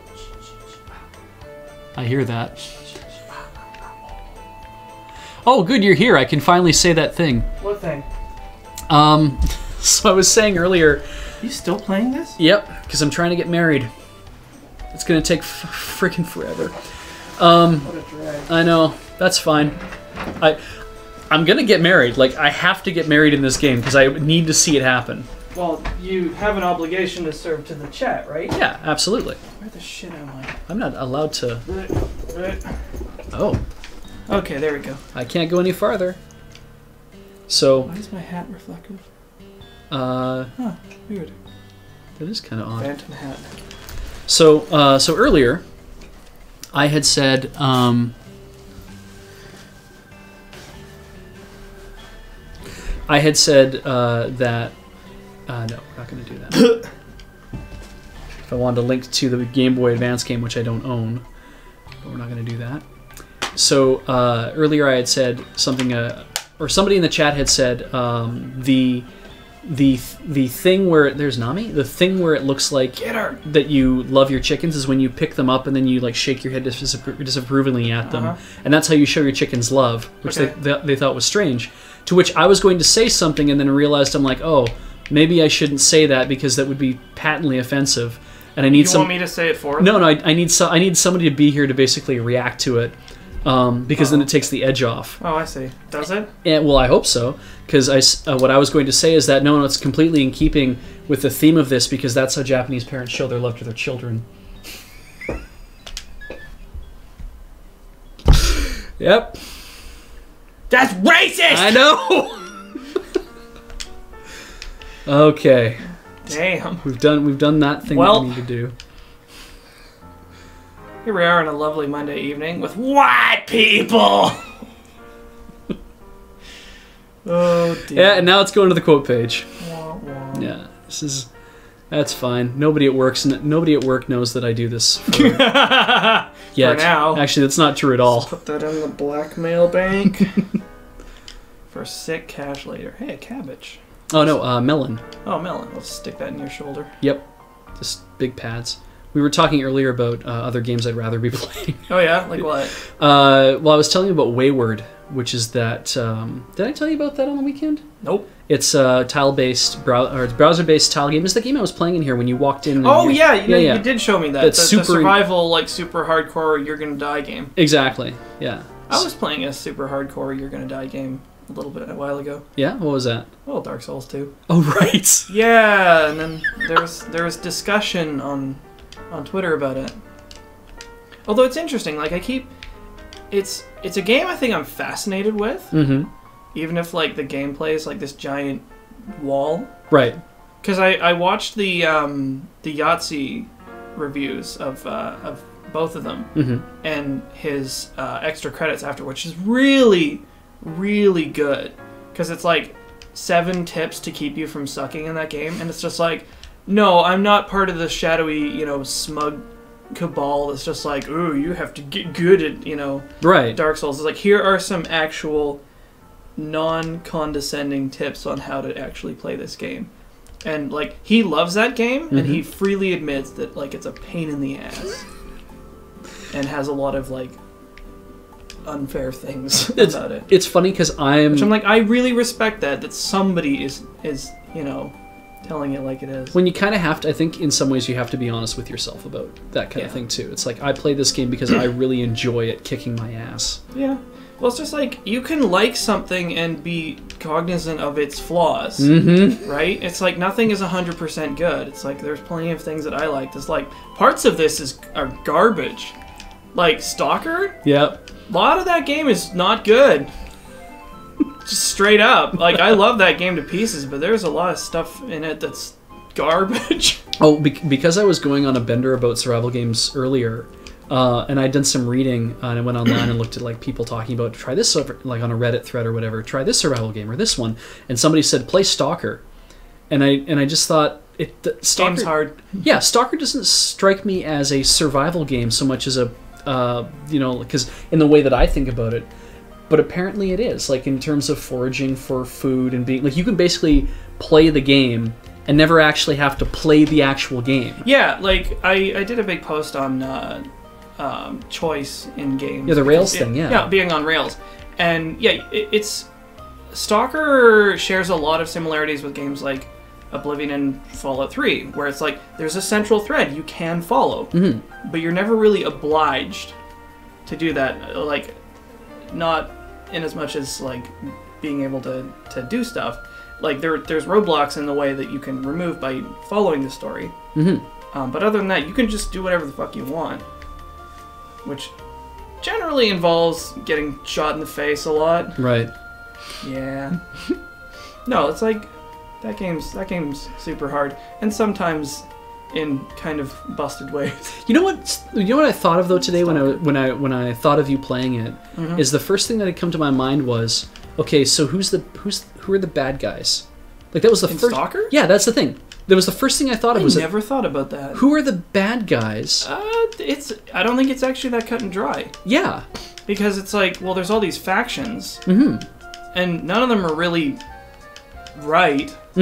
As far as I was concerned, everybody was kind of the assholes. I think the bandits were straight up bad guys because they were the biggest dicks of all, and I thought the scientists were kind of the good guys because they seemed the most like, well, we just want to research stuff and we're curious. Yeah, they're kind of and we're not assholes. We're just not assholes. Yeah. I was like, this is the best I'm gonna find in this nightmare world, is people who are not aggressively dicks. Yeah. I mean, that's what really surprised me about that game because I just trying to figure out, I'm like, okay, so you're a stalker. You're not the stalker, you're a stalker. But all the other stalkers they hate you and they hate each other because they're all there for their own... Well, they're, you know, most of them are neutral until you piss them off. Right. But, you know, what you do to piss them off may not be entirely consistent. Yeah, like, I mean, because watching you get around and it's like you walk into somebody's zone and they're like, oh yeah, nope, gonna shoot at you because you're not allowed to be here because I don't want you here. Wah, wah. It's better than it was in the alpha build, which I've played, where if you go up to somebody and you have your rifle out, they'll be like, put your gun away. And you'll have about 2 seconds to put your gun away before they're like, fuck it, kill you. They'll just like spray you down. It's like, you are obviously hostile because you have your weapon out. So. Though I guess that's probably the closest to realistic that somebody might act. But you think that they would draw their gun at you too. Video games struggle quite desperately with realism because it's like, how are you ever gonna... Well, like, you have to balance realism versus a game that's actually enjoyable to play. Yeah, that's true. Because sometimes a game that's really realistic is actually like, oh, this is actually just really unfun. Yeah. Super tedious and... Yeah. So, I don't know. I think, like I said, I'm still pretty fascinated with Dark Souls, and I'm probably going to end up giving it another shot at some point, you know, when I research it more. Because I realized that, like, I don't really have a problem with, like, super hard games because I play Stalker a lot. And, you know, I don't get too tilted when I lose tons of stuff, you know, after hours work. Because of Minecraft, I was like, oh, wait. Oh, yeah, I know them feels, and it's just like, slide it on. But, you know, it's interesting.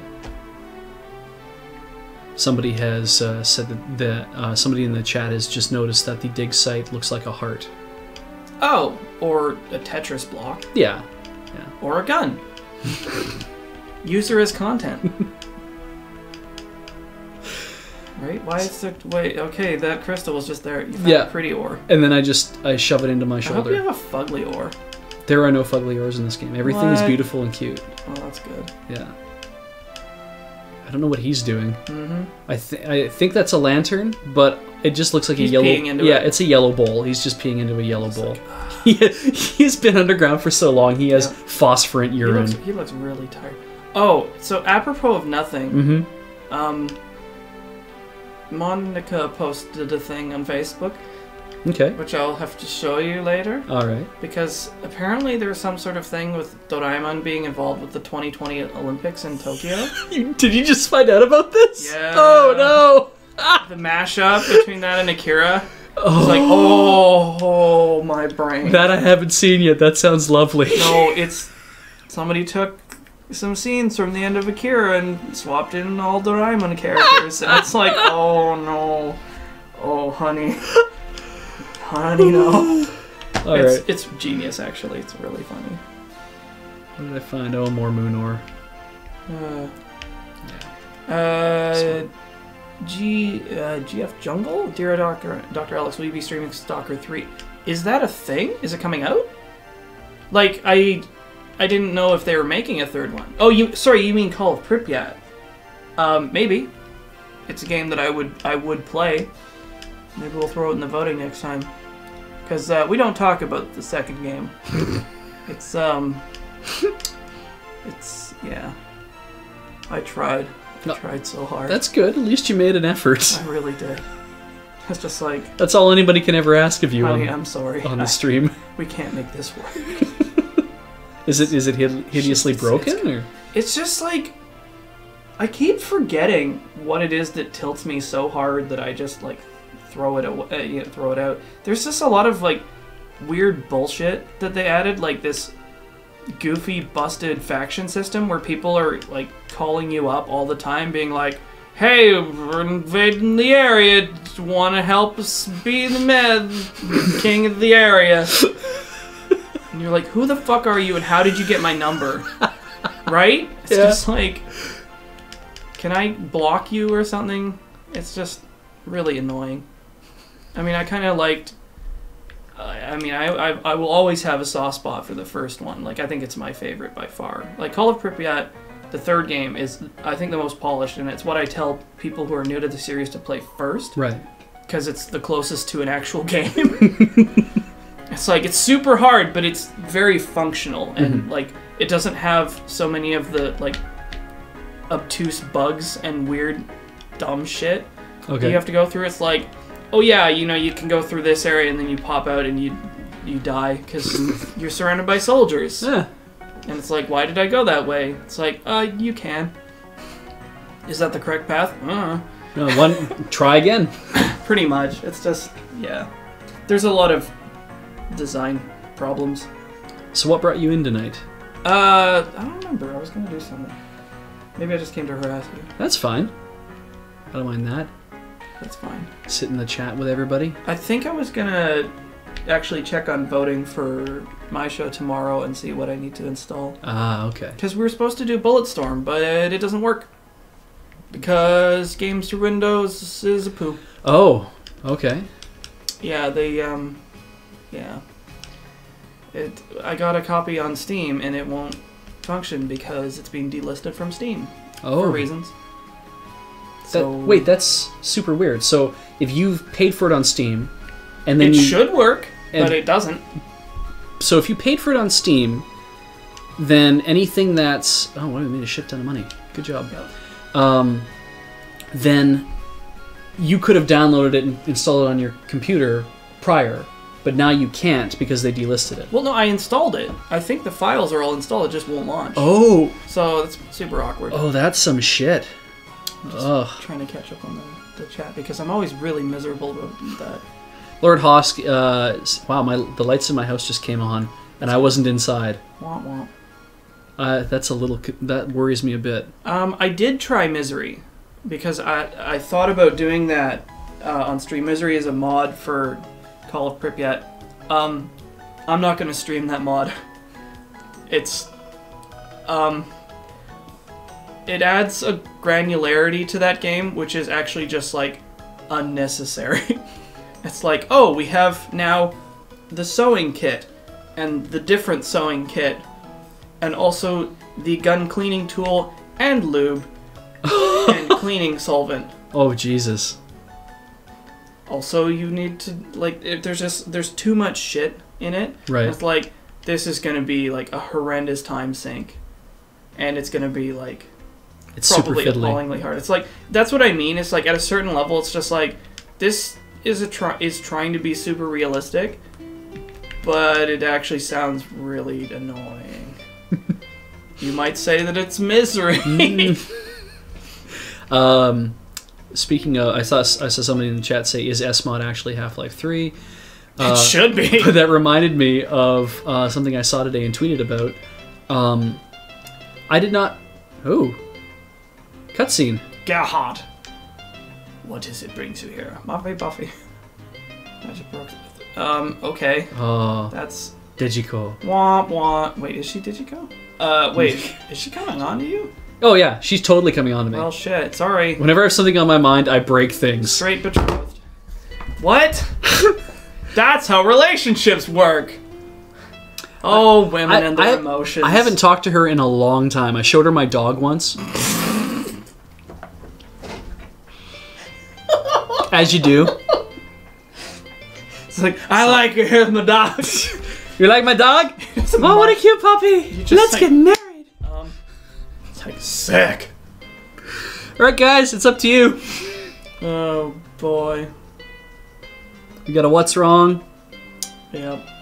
I did hear about the mod that is being built to add a bunch of the alpha stuff back in.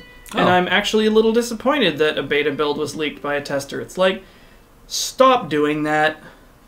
Like, these people are entrusting you to test your game. Mm-hmm. Stop fucking leaking that shit, otherwise you'll be like that chump who nearly ruined Half-Life 2. Because he was like, Valve owes it to the fan base, you know, they've been taking too long, so I'm gonna leak all their source files. It's like, well, thanks, asshole, now we have to start again. You stupid idiot.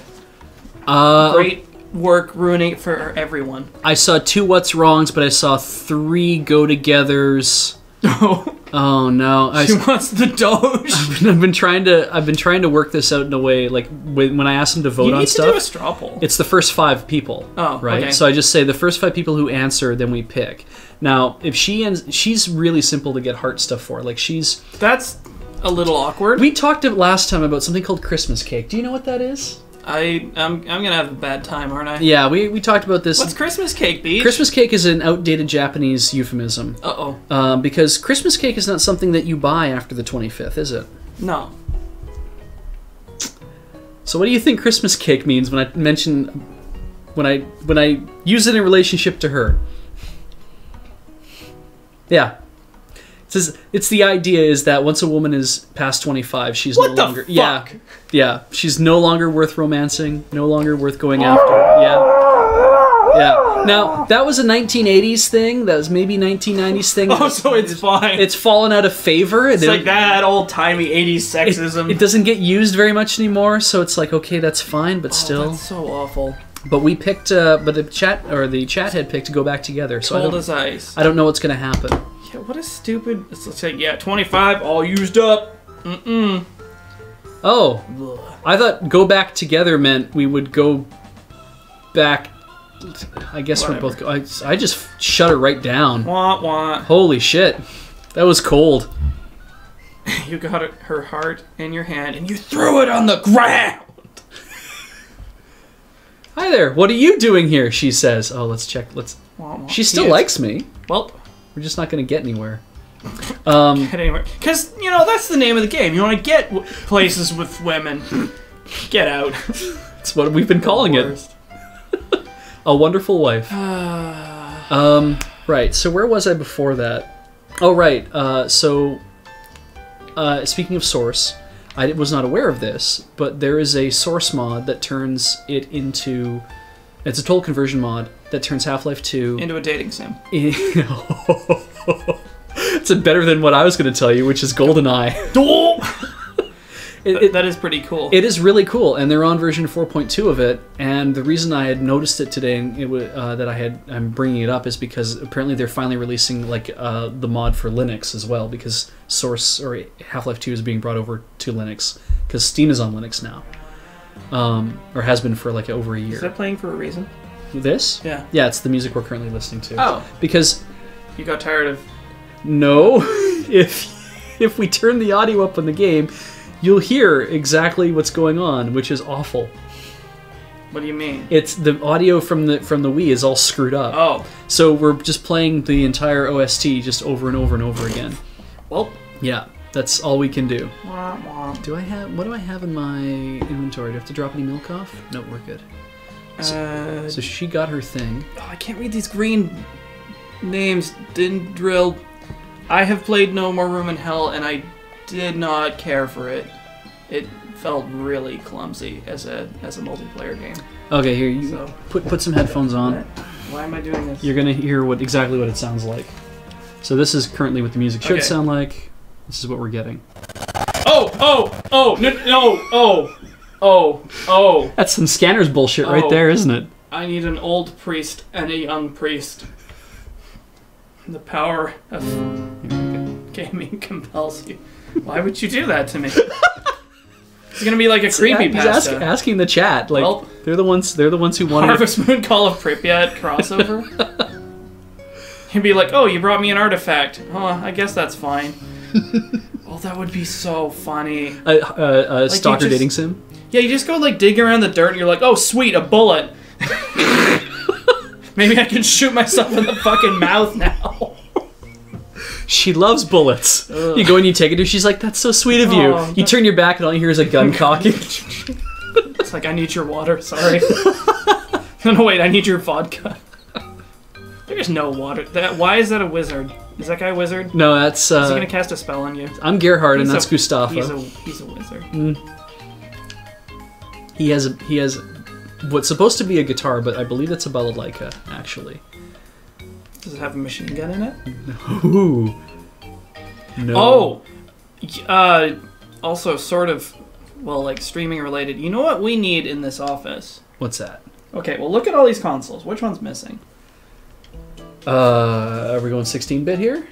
Or are you thinking Sega Saturn? No, not that old. Okay. But you're on the right track. Crepes. Dreamcast. Yeah. I think we need a Dreamcast. Wow. Because I realized that like there's a lot more sweet mystery box games I could play on that. Oh yeah, that's true. Like Zombie Revenge. Actually, if you brought in a Dreamcast, you could also play Type of Die. What? The Typing of the Dead. Oh, well, that's on PC now. Yes, it's true, but you could play it on Dreamcast with a big Dreamcast controller / keyboard. What? Yeah, they did this for the Dreamcast. Is they made a controller that had the keyboard, and I think it was that one. They also they made one for the GameCube as well, which is basically this cut in half, mounted on two sides of a giant keyboard. I really like that in the game you have a Dreamcast strapped to your back. Yeah, with a keyboard coming out and like weird little pew pew laser guns. Because it's like rather than actually shoot these things, it's like no, this is much more efficient. And it's auto killing everything. I wish there was a mode in Dark Souls. It's like you typing of the Dark Souls. Type of soul. With that. Yeah, except that you'd have to type a whole fucking paragraph or like an essay. Just like get there. And it's busy evaluating your sentence structure. Wah, wah. Yeah, you just get marked on it. Some of the words that you're typing are actually spelled wrong, and you have to correct them. Uh-oh, eat well and rest. Hey, what's up? I'm gonna tap this sign. Yeah, it's gonna get cloudy today. It's gonna... Whoa, what's behind the sheet? I'm freaking out. This guy is all about... Dude, he is just super excited. And there's the farming Actually, news. yeah. Plummeting Sloth. The Nazca lines, I love that. Nice. Crossing the Stream's Power Stone.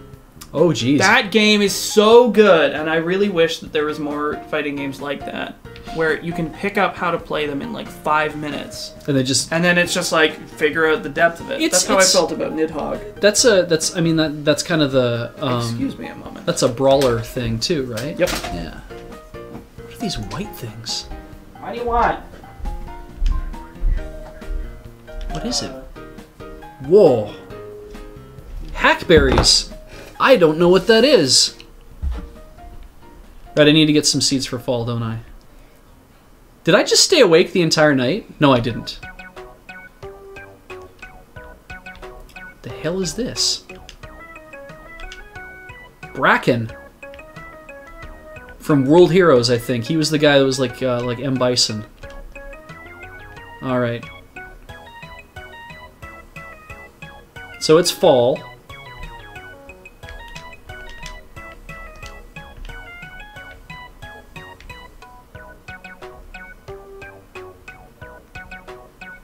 I'd love to play some Dive Kick.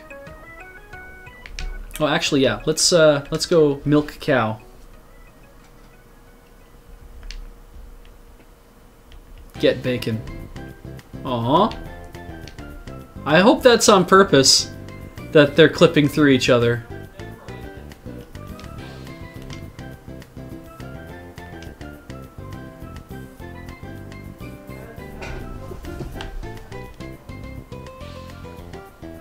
I can't tell what I'm doing, but I'm gonna read what you guys are saying.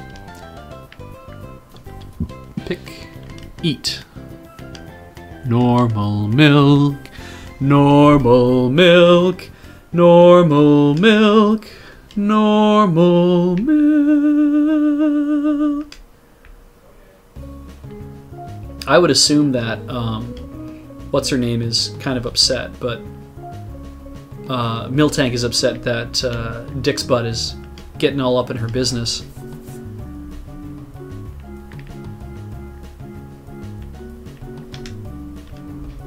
Let's go for a ride! Huh! Wanna take you for a ride. Right, so this is my horse that we named after you. Wait, after me? Yes. This is Alex, my horse. Nice. Okay, no, Nothing psychological there at all. Mm-hmm. How strange that I was looking at Mr. Hands only the other day. Wow, she is handsome. She's all woman. Mm-hmm. Mm-hmm. She might be like 2 women. It's funny. It's funny because you missed. Right. What are the fall seeds again? Fall seeds? Yeah, because you have to grow certain things in spring, summer, fall, and winter. And in fall, there's certain things that grow good, and there's other things that don't grow very well. I don't know. Yeah. See, I'd like to see a whole bunch of these regular seeds and then just like the forbidden seed. Oh yeah. No one will tell you what it does. No, Just, you like plant it and you find it out. just blights the land. They're like, why did you do that? It's why it's the forbidden seed. It's like, what did you think was going to happen? It's like, you dumb shit. You idiot. Potatoes I thought were fall, right? Anything that isn't potato. That's... somebody said only potato and somebody said everything that's not potato. I was going to say, it would be helpful if it showed you. Well, you can talk to them and they're supposed to tell you, right? Like if I go talk to... What do I plant? If I talk to this guy... Yo. Wow, he is super greasy. Mm-hmm. No, I want you to... So he's saying potatoes winter and spring. The feck do I? Potatoes are winter and spring? We got one turnip. A single... one-time turnip. Alright. Oh, wait, that's his look. Fall is everything but potato, oh. apparently. Sweet potato is only fall? Huh? God. Apple. Tomato, strawberry, melon, turnip, carrot, sweet potato. Well, sweet potato is fall only. Okay, sweet potatoes it is, I guess. Sweet. Get some yam fries. Let's see here. I'm not actually that down with sweet potatoes. Are you not? Yeah, it's annoying because it's one of those things that everybody is on offer a lot of the times. It's the same thing. I have the same thing with hot dogs. It's like I can't stand hot dogs. Right. They're always available. It used to cause me a lot of trouble when I was younger, especially at school. It's just like, it's hot dog day. I was like, oh god, can we not? You poor bastard. You know what? I'll just get milk and a donut, and I'll starve to death the rest of the day. So I'm getting 16 units of that. I want to get something else too. Turnips are very fast summer through winter. Potatoes are fast winter to spring. So turnip, I'm guessing. Slam some turnips. Oh, tomato. That's a good idea because Nami loves tomatoes. Well, there you go. Yeah. You're making planting decisions based on the lady that you're trying to get with. Strawberries, turnips, carrots, and sweet potatoes are best right now. Wow. You guys are not helping. She knows what's down. Oh, turnips. There you go. So turnips are very fast, so we'll grow turnips, I guess. Yeah. I don't think that there's necessarily anything intrinsically wrong with hot dogs. I just don't like them. Oh, I could just barely get by with tomatoes and melons. Maybe I could buy tomatoes then, I guess. Because you see, different people have different tastes. It's true. Two people can look at the same thing and see something entirely different. You had, you did try that we got that nice hot dog for you. Wait, didn't I eat that? Was it cooked? It wasn't. It wasn't cooked. It was raw even, and you still managed to take a bite of it. That is my commitment to comedy. It's like... Yeah. It was... I was worried you were going to lose it. It was blah. It's not like I was eating a whole heart or anything. Yeah. Oh, wait, yeah, I think there's probably a couple kinds of sausages that I would be down with. But it's just... I think it's maybe just like... Quality? The really like cheap, shitty, generic hot dogs that are just like, what is this even made out of? Oh, the Cryolog. Cryolog. Yeah. Because I like salami, and I've started trying Landjaeger, which is basically salami, only portable. It's like a little stick made of meat. It used to be soldier rations.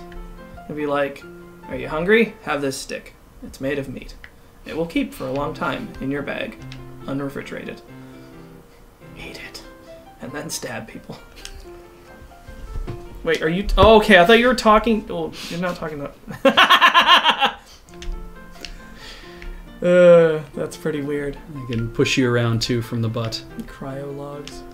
Yeah, that's what they were called at the local co-op where I used to live. They were supposed to be, just your generic hot dog thing, but in the tag on the thing said, assorted cryolog. What do you mean cryolog? I guess it was because it's meat formed in a way, and then frozen. But it wasn't really frozen because you got them raw. Man, the best sausage I think I ever had was at a barbecue one time, because it was actually like distinct chunks of meat in a sausage casing. And I was like, oh, this is totally sweet. I mean, well, spicy, but whoa. Run! Get it! Oh, shit. You're dead. You died. Hey, you want to see my tomatoes? I mean, I like you. Oh, fudge. What a coincidence. Whoa, whoa, is this the thing? What thing? This might be a heart moment. Are you gonna confess? Get the milker! Let's see. She likes skulls. Like all women. It's kind of morbid. Well, I mean, I would like I can't get over how much she looks like Android 16. Yeah. It's, like, kind of freaking me out. Although not as much as... So Tsundere! Yeah. Well, we talked about that. We thought that maybe she's more kudere. Because she's not prickly to you. She's just kind of like, whatever. Like, she's just... So. It's not like, you dummy, I didn't want to talk to you. I didn't make all of these, like, wait, what? Children should be protected from certain things. What the hell is that supposed to mean? It's a very roundabout way of saying she has a problem with me. We were talking about, like, filthy perverts earlier, so... Well, were you? Yeah. I'm surprised to hear it. Let me make you a drink. Alright. Hey, let's read her diary together. Oh, I was incorrect. Android 18 is the Android lady 18. one. She has that very Toriyama vibe to her. Yeah. Who ends up with, like, fucking Krillin later. Because she gets turned human. It's like, what is going on? Spoilers, by the way. It's like, what is even happening? I wish I gave 1/10 of one shit about Dragon Ball. I have such a soft spot for that show. But it's really funny because, like, as the seasons progress, it's like, Akira Toriyama did Dragon Ball. He's like, I'm going to tell this sweet story about, like, a kid having adventures and it'll be great. And people were like, yeah, it's pretty good. It's all Journey to the West, yeah. Okay, well, how about, like, they grow up and they all have, like, super laser powers and people are like, oh my god, it's like a mind orgasm, give us more. He's like, oh, well, I was only going to write it up until they kill Cell, or not Cell, Frieza. And they're like, no, more! And it's like, okay, fine, then they'll fight some androids or something. He's like, more! Well, then they'll be all these okay, then androids. they'll fight a lizard dude who sucks people through his tail. And they're like, give more! And it's like, okay, you know what? They're gonna fight a dude made of bubblegum who turns people into candy and eats them to death. And they're like, we love it! We love it! Like, he's so checked out of that series by the end, it's just like, I can do anything I want, and you idiots will, like, lap it up. You have to keep buying it. That having been said, I really dig Dragon Ball. I actually love the abridged series because it actually keeps, like, the story such as it is intact, and just, like, breezes over all the stupid crap. Yeah. And adds a lot of humor to it. If you haven't watched the abridged series by Team 4-Star, you really should. No, it's quality. It's really well written and really funny.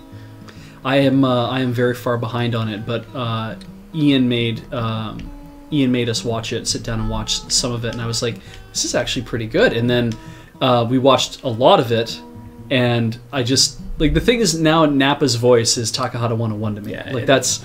I mean, the other thing is like it's one of the like actually good one because like the abridged series. She looked at me. Have had so many like hack imitators on YouTube and like just people.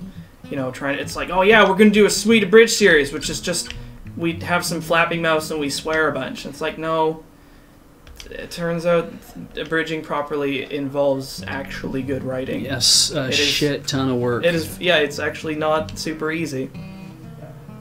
So, check it out. It's super cool. Spoilers, by the way. Here, let's just go down. That guy is so wide. How wide is he? Maximum wide. Here we go. He looks like a stacking doll. Like you should be able to cut him open around his... Oh yeah, the Is it okay? Would you like 2100 gold? Is that okay? Sure. Yeah, Yu-Gi-Oh! Abridged is also actually really good. Another series that Taka showed up in, I think, too. Yep. Yeah. He tends to be in a lot of the really good ones. Mm-hmm. Well, I mean, I've met those guys, and they're all very, very funny and very clever, so I think they have a good thing going. So it's pretty cool. Yeah. I have... Don't sell all of your melons. I already sold all the melons. We're done. What are you gonna eat? Milk. I've been drinking nothing but milk. It's been 3 seasons. I've been drinking nothing but milk. I tried eating other things, and it does nothing for me. Yep. Sorry, this particular instrument that's being played, I don't know what it's called. really made me think of the Akira soundtrack, and I just thought that would be really funny to play while you play this. Just like inappropriate soundtracks.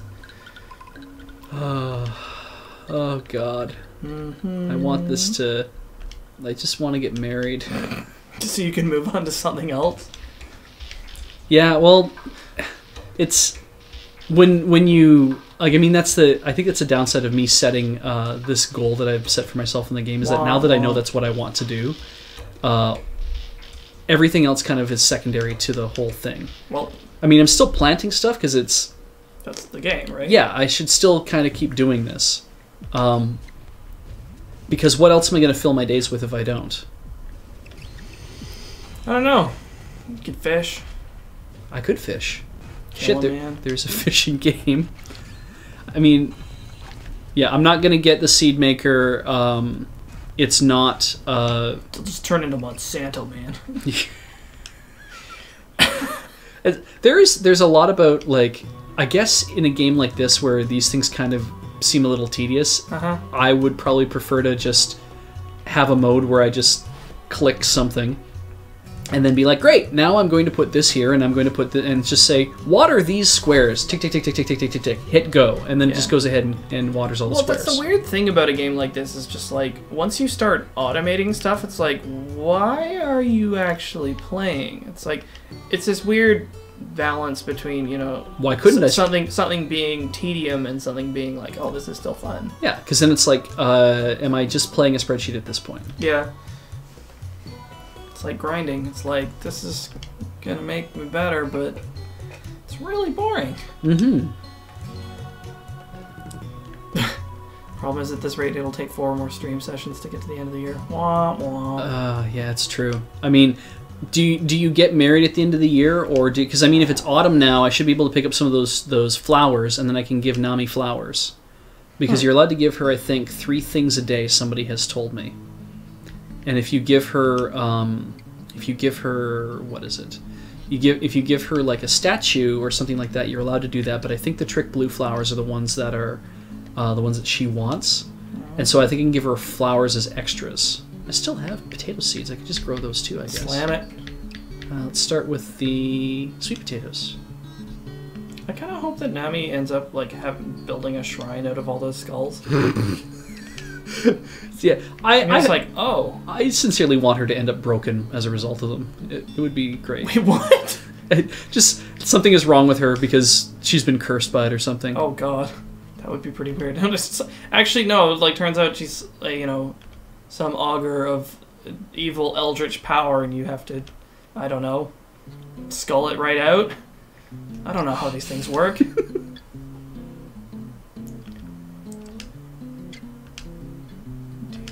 My chickens are fine. You don't have to feed them every day. You just have to feed them like the bird seed apparently lasts like for 5 or 6 days, and I've gone in, I think, about almost every day. I think I missed yesterday, so I should go in and go check that out. You know what just occurred to me? Why has nobody done a dating sim MMO? Oh. I was about to say that it would seem kind of like redundant in a way, except that it wouldn't, right? Kind of, because it would be your characters dating, right? Yeah. So like, you make an avatar and you're put in a world, and you actually do dating stuff with other players. If you could do it asynchronous... Well, I mean, the thing is, there's so many players who do synchronous events. I was going to say, if you could do it asynchronously, that'd be one thing. So everybody's like Second Life. It's just a wall of Second Life. Yeah. I mean, I've never played Second Life, so I don't know if that's actually a focus of it, or if it's just some sort of incidental thing. Well, I think it's because you are given the freedom to do that in game if you want to. Somebody's like, it's called eHarmony. That's way too real. I don't know. I mean, I feel like there would be a market for something like that. Whether or not it should actually exist is questionable. Well, you'd have a bunch. Well, because the other side of it though is that if you had a dating sim like that, because then you could pick any sort of character you want. And right. While that may not sound like a terrible thing, obviously people will start to grief with it. Well, that's, you know, the danger of any sort of multiplayer game is there's gonna be idiots who ruin it for everything. Yeah. Everyone, I mean, sorry. But I don't know. I mean, it's not something I would really be into, but it's just like, there's a lot of lonely people on the internet. Mm-hmm. It'd probably be a lot of fun for people. And what I guess the other thing too is like, what if safe way to socialize. Yeah, because it's a really good point. There's probably a lot of good in it. Yeah. That would offset any sort of bad. It could just end up as like a really maladaptive coping mechanism that would cause a lot of lasting psychological damage to young people. Just what they need. Oh God, I was reading an article today. Other than the guy who won the smallest penis contest. Yeah. I think I've seen that guy. It was a really good article. Spoilers. He turns out he has really positive body image, and he's kind of become the poster boy for that now. Huh. So it's like, I don't give a fuck. Yeah, it's essentially his attitude. It's like, well, it's like, what you gonna do? I won, and you know, I'm the champ. Yeah, I mean, it wasn't like worldwide. It was in like New York or something. Like, but I guess your options at that point are like either own it, or be tormented by it endlessly. Exactly. And I mean, you don't necessarily have a lot of control over that, but it's just like, well. Yeah, you know, I think he's a very optimistic guy, and it was just kind of nice to see that. Yeah, you know, while some men would probably feel really bad about it, he was just it's like whatever. He's like, because he got through that in high school, I guess, and it was like, yeah, you know what, I'll go to this contest thing. I'll enter the contest. Maybe I'll win. Maybe this will be my big thing that I'm known for. Yeah. So, what was I talking about before that, though? He probably has a lot of like women after him now. Just be like, haha, idiots. Actually, it did say that after he won, a hot blonde threw him up against a brick wall. I think to make out with him. They weren't entirely clear on that. Wait, was she maybe just trying to power slam him? Maybe. She's like, let's battle! Oh. Well. That's, I forget what the hell I was talking about before that. We were talking about the dating MMO. Pieces. Yes, the idea of a dating MMO. Yeah, and I guess, because if nothing else, it would be, because like Second Life, you know, where you can say, well, what if you have gender dysmorphia, right? You could use that as an opportunity to work through that. But then people might feel like they're being scammed. Yeah. It's also like, that's maybe not a helpful thing for other kin. To just have a way for them to continue being otherkin. It's like, yeah. It's really maladaptive. Yeah. Probably not a good idea. But, I don't know. It's just like, just like every other idea, it has its advantages and disadvantages. It is sort of a product of what people make it. Did you just pick up a chicken and find... I just forced an egg out of her. You just squeeze it, right? And it just appears. Down. Yep, that's how it works. Don't walk on the egg. Pick up the egg. Look at the egg. Non-fertilized egg. Why is that? My rooster had better get to effing. What? Because he's supposed to fertilize the eggs. Cack. And I don't think he is. But he's happy. Maybe he's happy because I'm the one loving him. You're giving them the McLoving. Alright, chick's still hatching. You're gonna need new feed tomorrow. That's fine.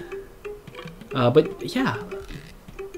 There's probably a lot of good that a dating MMO could do for people. I mean, it's like, I feel there's gotta be some kind of game that could help people with, like, social anxiety to just sort of, like, edge their way out of that. Mm-hmm. You know, and just, like, have some fun at the same time. I mean, I feel like that would be an incredibly difficult task to, like, make the user experience that would accomplish that. You know, you'd want to... What the hell's going on? I have a cutscene. Uh-oh. All of a sudden. It's the doctor. You just go and he's got, like, some dude strung upside down. He's draining him into a basin. He's a mad scientist, so yeah, maybe. What is he up to? I don't know. Daryl. What's he doing? Now I see. These weird What's up, buddy? Shit! I'm busted! I didn't mean to... Yeah, anyway. Yes, it would. That's even more suspicious. as a favor. Oh, right, I gave him some stuff, I think. People are asking me to explain Otherkin to Admiral Mimo. Go ahead. I feel like I should probably just like reblog this blog post that I read once that was just about the best explanation of the phenomenon.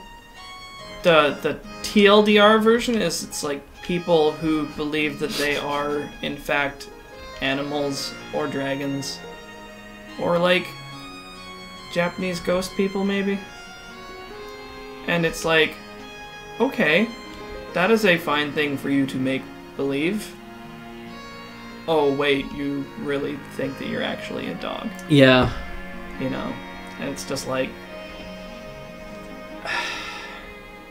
and it causes a lot of friction. I'm given to understand with the trans community, who's like, we are actually struggling with issues, and you people are co-opting, you know, our problems that we're having with identity, and making it a stupid pile of bullshit. It is like a big clusterfuck on sites like Tumblr, and I'm probably not doing a very good job of explaining it, but I will. Yeah, I'll see if I can find that blog post because it was a really, I felt, sort of honest look at what the phenomenon sort of is and why it's problematic. Mm-hmm. So, anywho, well, there was a guy who did he was tumbling about how he was former Otherkin, mm-hmm. and it was kind of like he was doing it because it was originally a coping mechanism for not being able to socialize properly, but then he realized exactly how, as you put it, maladaptive it is. Yeah, exactly. It's just like it's a way of coping with, you know, bad situations, but it's like that crutch is gonna injure you later. Have you heard of Chu Ni Byo? What? Okay, it is a. Let's find some of those pretty blue flowers while I'm at it. Chu Ni Byo is it's a syndrome. I guess is a probably good way to think about this. Okay. About it's second year middle schooler syndrome. Whether it's a real thing or not, oh screw it, I'll talk to her. Hi. Let me just lean over some more. Oh, that's it. Okay. So the second year second year middle school syndrome, and they made an anime about this. They make lots of anime and stuff that makes fun of this essentially.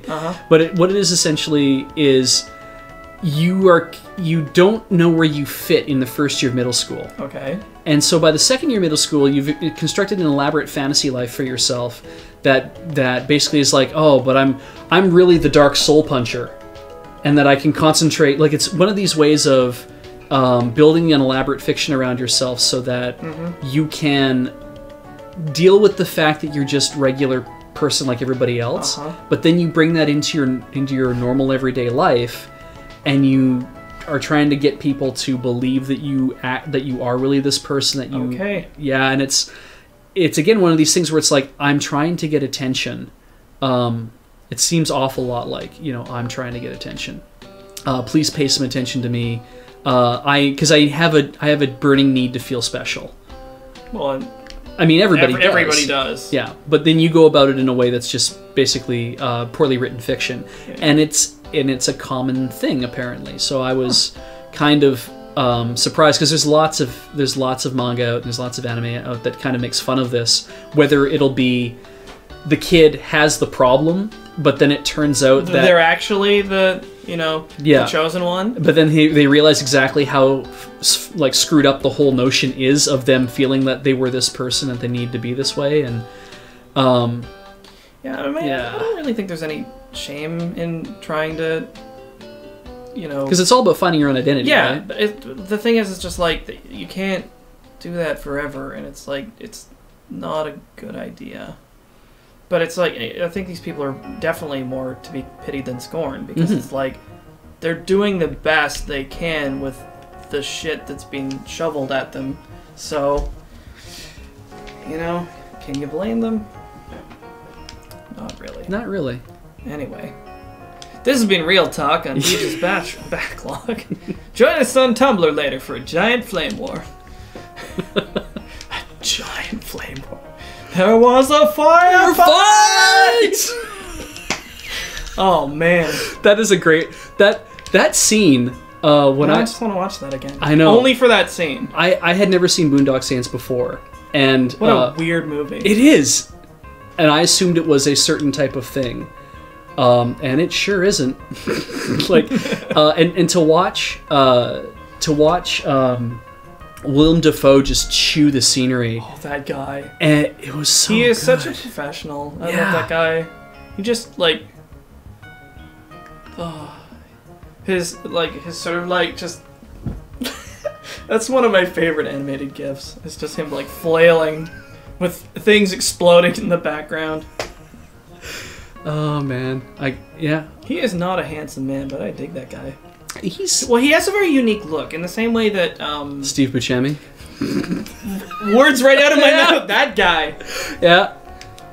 Willem Dafoe's funny in that when I think of him and William H. Macy. Yeah. And I get the two conflated in my head, and it's like Willem Dafoe looks like a 20-year older, or just a William H. Macy that had a much harder life.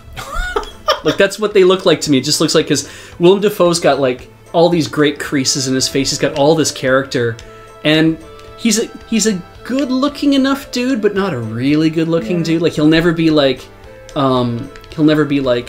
top-tier leading man, George Clooney, Matt Damon kind of thing. Brad Pitt. Yeah. I'd hit it. Yeah, it's just weird. I forgot to put all my milk away. I don't know if my milk's done. Sorry, I was thinking about Brad Pitt. That's fine. I think we all took a moment there. Yeah, that guy. It's funny though, because whenever anybody makes that kind of sound now when they think about Brad Pitt, I can only think about those paparazzi photos of him with his dink out. Excuse me? Yeah, there's like a nude photo of him out, and I saw it. That's funny. And it's just like, now all I do, whenever anybody mentions, not when they mention Brad Pitt just normally, but when it sounds like, Brad Pitt. Just like Pitt dick? It's like, I've just seen his dick. I see his dick in my brain. That's another one for the quote list. As soon as that came out of my mouth, I knew I was going to regret it. That's what she said. Oh boy. Oh dear. Oh dear. All right, let's go water some plant. Oh, I gotta milk the cow. Oh, are people picnicking? Was there people picnicking? There's one person picnicking. Oh, in the game. I didn't. What? No. I mean, like tilting. Oh. It seems okay. Spit take. The chat is like super far behind. It's pretty hilarious. All right, let's. Oh wait, I guess I'm milking without the milker. This is scintillating stuff, they say. Miltank is doing fine. Miltank? Miltank, like the Pokemon. Oh, sorry. You made me think of something else entirely. Good. Yes. And that is the end of that line of discussion. We're being so honest on Beej's Backlog tonight. Ruh-roh. It's the problem with a game like this, is it gives you lots of time to think. Yes, it's also, like, very Japanese, which gets us thinking about things we've seen that are Japanese. I'm a little offbeat. Outside. Little strange. This is all I do, is just like my mind follows this bizarre path going somewhere, and then just like occasionally cycling back in on itself. It also certainly doesn't help having other similar-minded people around. Then it's just like, then we go on this weird journey. It's like, let's go over here. Are you kidding? I'm right with you. Just gonna sit right here and wait for Nami to come out. On your horse. Yep. You should just have like full plate and like a claim. It's like we do battle on the moor. He's like, I have like white everything. I'm just like, I'm here for you, milady. And she just like, you know, rips off her clothes and has like a samurai outfit. And it's just like, just suddenly a naginata out of nowhere. It's just like, shing. It's called ADHD, Alex. You get used to it. Yes. Wah, wah. I knew it. I knew she hadn't left yet. I know your entire fucking routine. Let's give you a trick flower today. Whoa! It looked like I was about to hug her. That would have been a disaster. Really fucking awkward. She said good morning. She noticed you. But hey, if you insist. Okay, so you get a flower. Just keep spamming her with gifts. She can't friend zone you forever.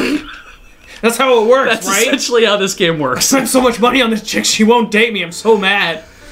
super tilted. I just kept feeding the kindness coins and sex didn't fall out. That vending machine. Yeah, women, thing? not actually vending machines. Oh, when I read that vending machine, it's such a brilliant metaphor. It changed my life because I was like, thank you for finally putting into words and metaphor, like how stupid that is. yeah. It's like that is not how you. All right, let's water those. It's plants. like if you start with the intense like, how do I fuck this woman? It's like you messed it up already. Like you're done. It's already a disaster. It's like it's a doomed chore. Cause like, well, probably not that stupid. Be like, oh, this guy wants to get in my pants, so all right, I will let him get this stuff for me. I'm not obliged to sleep with him. And then he got really mad because like I'm not a prostitute. Yeah. Huh? How about that? I was going to make up my own mind about this. Oh, actually, okay. Now I remember there was a article I read about how. Okay, stop dots. Sorry, you were saying? Okay, so the article I was reading about. Let's get this right. How porn is destroying the millennial man.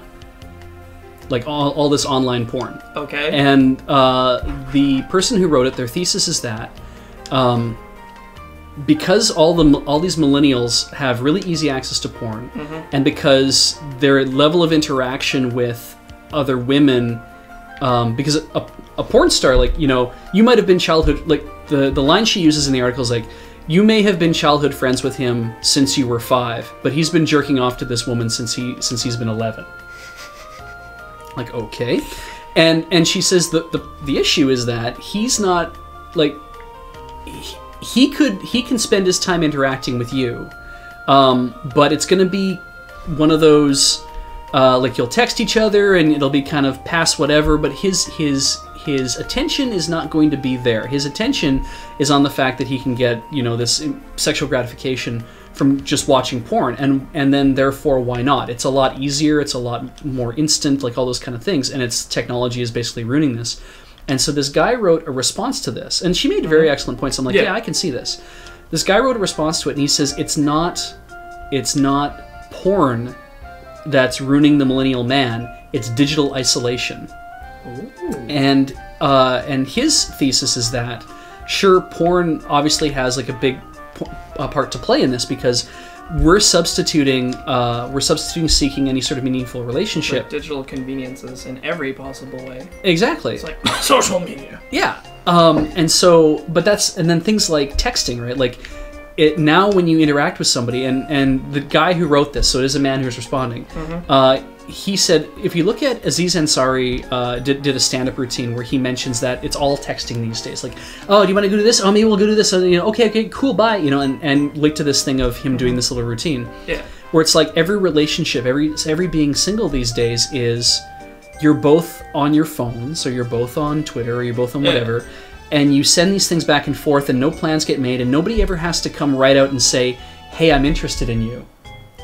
And so anybody who doesn't have an idea about how to do that never gets to a point of being able to take that step. And then so he went one step further and he says, I actually made a date with somebody through, I think it was OkCupid or whatever. Yeah. And he says, now when I made my profile, I was Prince Eggplant. I wasn't like a real person. I was Prince Eggplant. I was pretending to be something. Be like, you are so aubergine. Yeah, trying to be something. That shit makes me so horny. More interesting, and so he'd have witty comments and he'd goof around and stuff. And he got to know this girl on there, and she thought, oh yeah, you know, he seems funny. We could probably have a good talk with each other. Yeah, sure, okay, let's make a date. So they make a date. They go to this pizza place. Yeah. They sit at the table, and he's talking with her. He's trying to engage with her. Engage with her, and he says, unless I asked her a direct question, she would not converse. Like there was no return. It was just, like, I have to ask her a question, then she gives me an answer, and it was usually a fairly curt answer. And he says, and then half the time her head's down because she's in her phone. She's on her phone. And he was like, now, and that's not blaming her, right? That's not saying, oh well, it's because that's the way women are. It's like no, that's how a lot of people are these days. You don't think about it as being that because he's like I was trying to fight every instinct in my body to lose the whole social to lose my social isolationist thing and actually interact. But then when I did, I was essentially punished for it because I wasn't getting any response. It was just awkward for her and awkward for me. And I'm like, I imagine there's like men and women on both sides that do that kind of thing, or that are caught in that kind of trap where where women are trying to engage with men who don't understand how to. That's a new answer. Oh. Wait. Oh.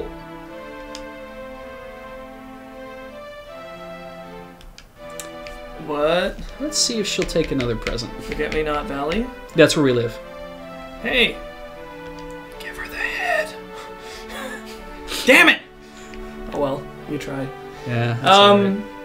Yeah, it's weird. I mean, I think it was Marshall McLuhan. Oh, I'm gonna screw this quote up so bad, and it's so embarrassing. It was like the written word had a huge impact on mankind, and then like the telegram hit it like a ball. Oh shit!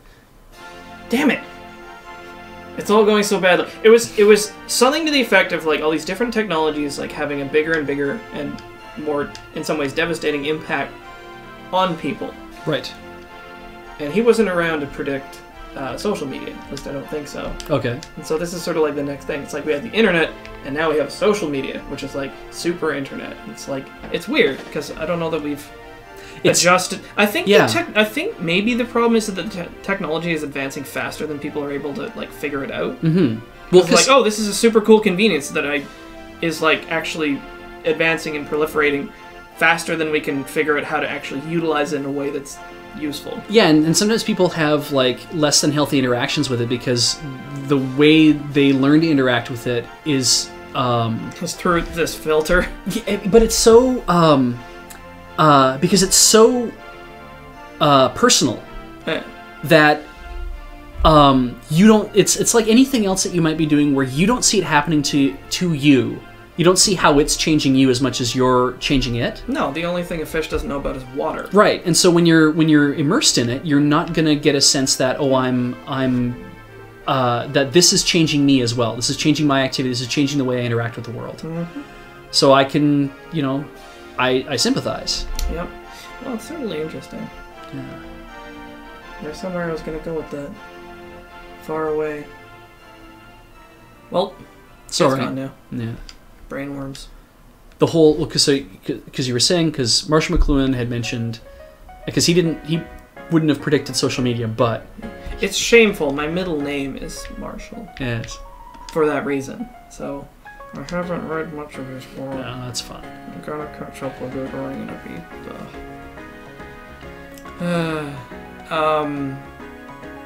Yeah, I don't know. It's a brave, confusing new world.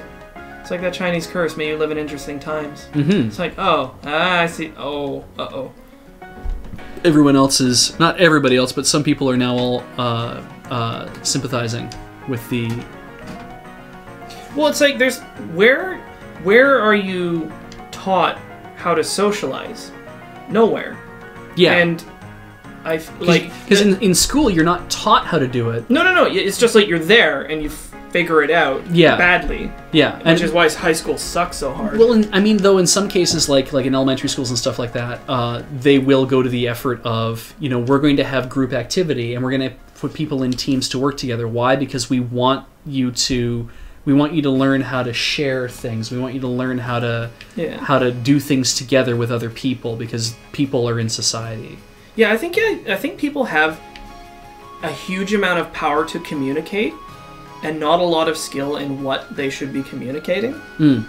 They're just like, I can message somebody across the world anything I want. Here's a cat picture. Yeah. Like, seriously, it's just like, what do I do? Well, here's some stuff that's around. And that's obviously like not the case for everybody, but it's just like, I think if you think about it and you see a lot of people, it's just like, what do I do? I'm bored. Internet boredom. How do you get bored on the internet? Isn't that like weird? It's just like a limitless quantity of information, and the ability to network with any kind of person at all. And you're just like, I'm bored. I'm gonna scroll Tumblr for like 15 hours. Yeah, there's nothing on here I want. So yeah, I think I probably need to take a hiatus from social media for a while and actually like work on all this stuff that I've been letting gather dust. I have all these things. I have these trumpets, and I have hackberries, and royal ferns, and bracken, and matsutake mushrooms. Matsutake. Can I cook anything with any of that, guys? Make a soup. Oh, let's put that away. Just boil that shit. Because I can make salads or soups. Oh, also, I should add that like all these things that we're observing doesn't make old people saying that young people suck. Correct? No, because in some cases it's actually older people who are even worse at social media than we are. Also, it's just like, really, old people deriding the exploits of young people? That's new. I've never heard of that before. It is 5 after 9. I started late, so we'll probably go for another 10 minutes or so, because I want you to be able to get in here and install without feeling like you have to. No problem. Stay. Because I have keys. Good point. Yeah, because it was like when the printing press was invented, there was all these people who were super butthurt because they're like, oh, we're gonna lose all these scribes and like the plebs are gonna get to read the books and it's gonna like dilute the Yeah. It's like, it's not a new invention, people getting mad at technology. The democracy of being able to it's okay, I'm going to comment on this first. It's funny that Arclight mentions, I will say that dropping Reddit out of my life has made me so much happier. That was me in 2008 or 2007 when I finally carved, I think it was 2007, I carved every U.S. political blog out of my life. Because it is such an amazing shit show to look at, right? It is a train wreck. And, I'm very left-wing. So to me, it's like, go read a whole bunch of left-wing blogs and learn all this stuff and learn about all these guys doing all this terrible shit. Just like have this constant drip of anger right on your head. And that's what it is, right? Like you're just sitting there and you're just like, somebody's gonna do something and somebody will do something and of course, and you have no power because you live in Canada. It's just like, man, I'm gonna start my morning with a cup of impotent rage. Yeah. It's like, wait, why am I doing that? I'm just going to shorten my lifespan for no reason. Let's make whatever this is. I'm glad I never got into Reddit, but unfortunately, like, I'm a old 4chan lurker, and I still find myself poking my nose in there for no reason. There's nothing good there anymore at all. I was like, why am I here? What am I doing? Yeah. What is? I mean, during the height of going to B and reading stuff, like when B was the shit, right? Because it was like, this is scary and edgy and amazing and nobody knows what's happening and all that kind of stuff. That amazed me, and so I would spend time there. But like I don't feel a pull to go back there at all. And I mean now, and here's a stupid thing. I have. What were you saying? I was texting. Here's a stupid thing. I now have a Something Awful account. Ooh. Somebody who. And I don't want to say their name in the chat because they never said I was allowed to do that, so I'm not going to bother. But I thank you for buying me a Something Awful account. That was really generous of you. It's funny because, oh wait, are we at 2? Oh, I might have missed Nami. I did. No! If you go into the bar when she's in there, you can trigger another heart episode. That sounds awful.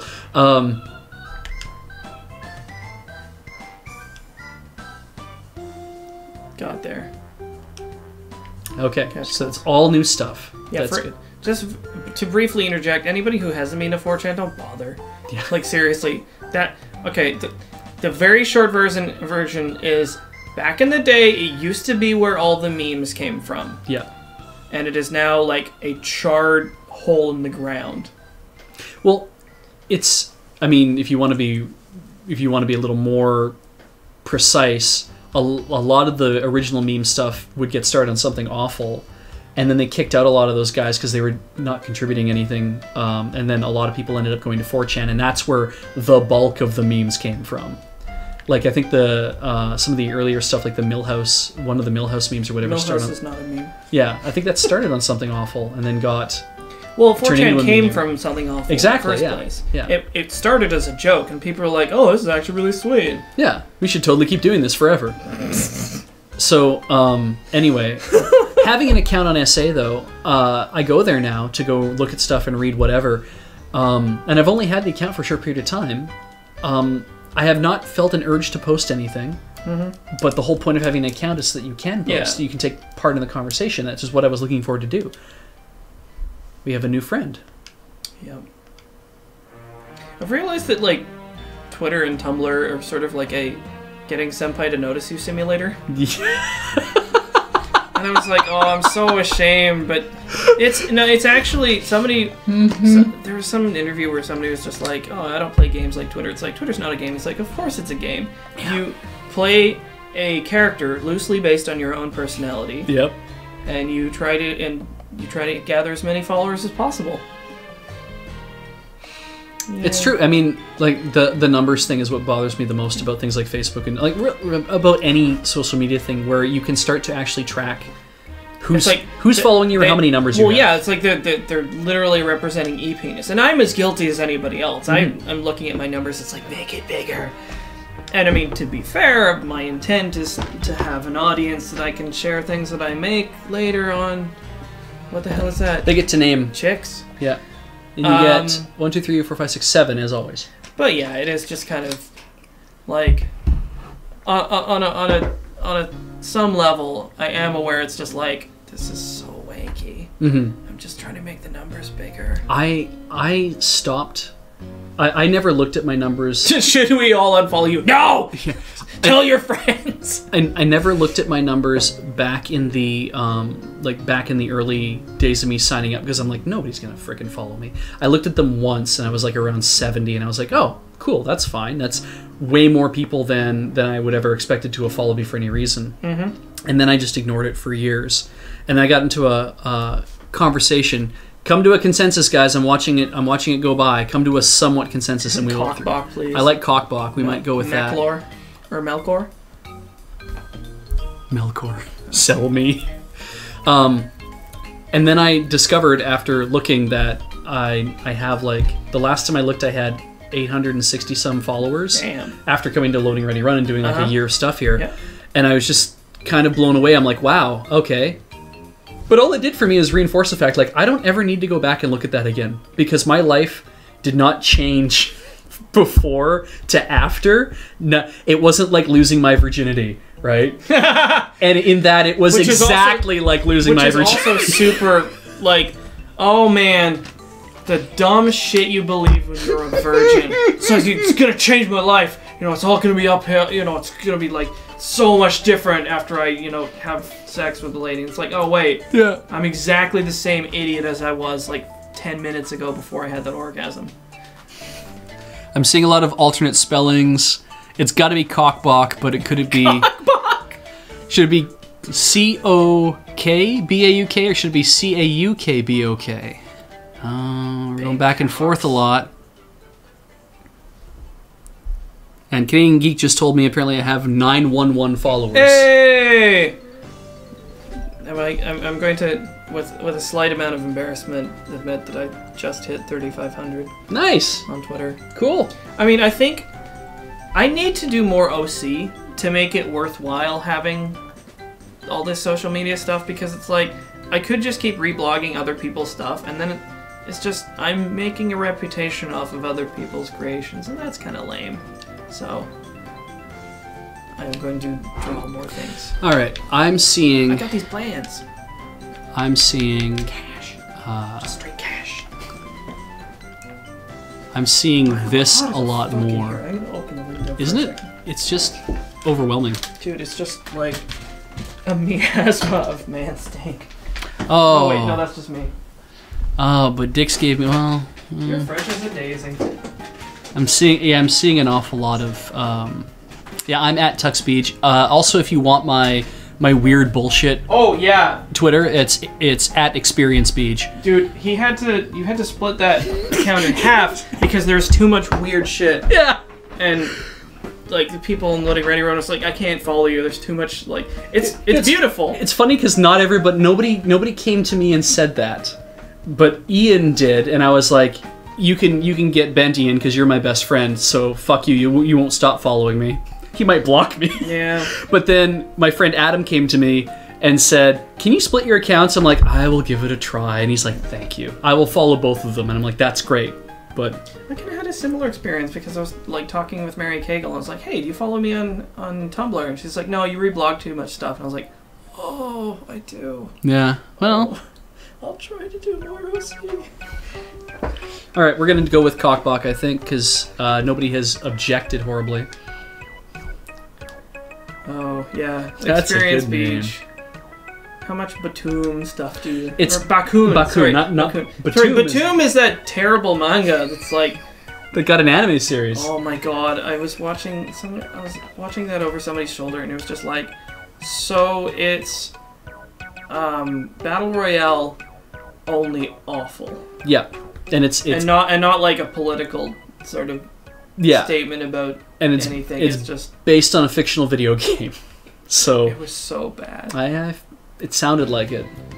I mean, it was just like it was another one of those like, let's lock a bunch of like character archetypes in a situation and contrive some bullshit reason for them to kill each other and see what happens. There's no story. Yeah. But what I heard was that if you want something like that, but actually has a story that is actually way more challenging, you want Bokurano. I think it's Bokurano. I might have gotten that wrong. I might have just given you the awful harem anime by accident. Uh-oh. No, that's something that starts with a ma or a mo or something. Should I tell people? Sorry, just go ahead. To finish our previous thought, should I tell people what my Tumblr is? It's VoxLunch. VoxLunch.tumblr.com. Because I saw a Tumblr and I was like, you gotta have a punny nickname, right? Yeah. So. It's funny is that actually there's a new website just came out called Vox.com. Nice. And it's about. My understanding is it is about taking world news, like I think it's supposed to be a news aggregator, but what it's also supposed to do is give you insight into what news is going on in the world, like actually give it to you give you perspective of why this is important, as opposed to just these are just things that are happening. How does it achieve that? I have no idea. I haven't been to see it yet. Huh. I hope it's not through like some sort of social aggregation, but maybe it's from people who have experience in the region.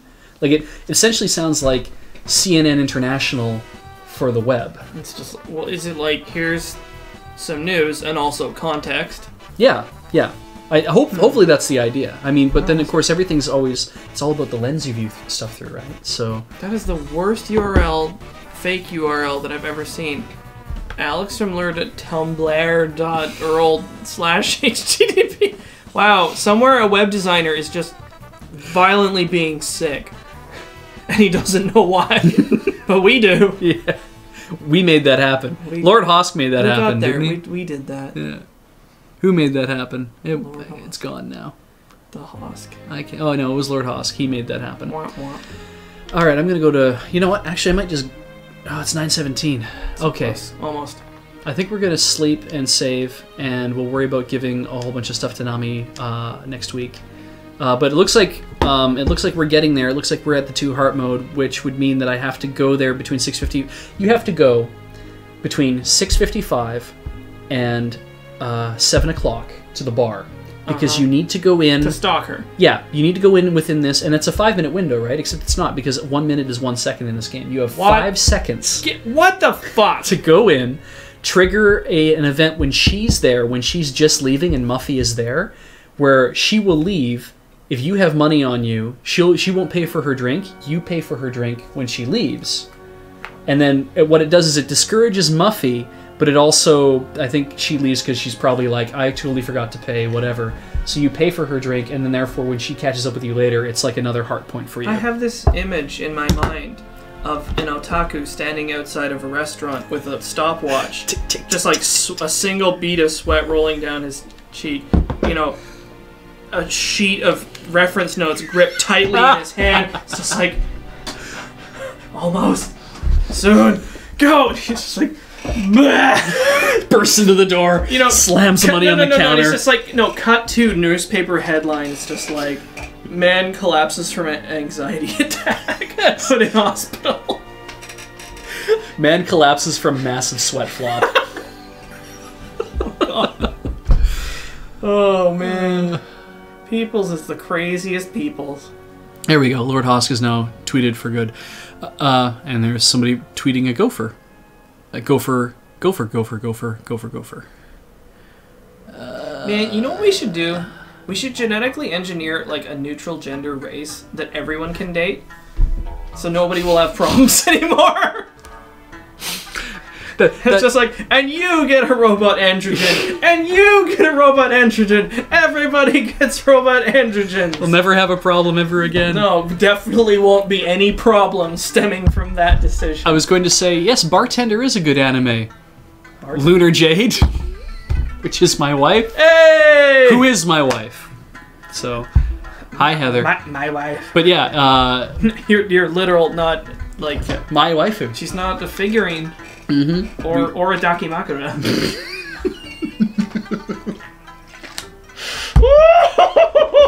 I'm reading a manga where a guy goes out and buys a dakimakura for this woman because she come to won't... life? No, something else. She's like, because she won't stop coming into his room and curling up with him on the bed. Oh, what a hardship! Yeah, because he makes a really good pillow, and he's like, you need to stop doing that. Have this for giant reasons. Yeah, for reasons. Because he has to be. Chased. Because he has to be. Obviously. Man, my brother modeled in Counter-Strike a M1 Abrams dakimakura. Is right? it like real size? Yeah, you know, like there's the turret cupola on the top, and on the bottom is like the treads.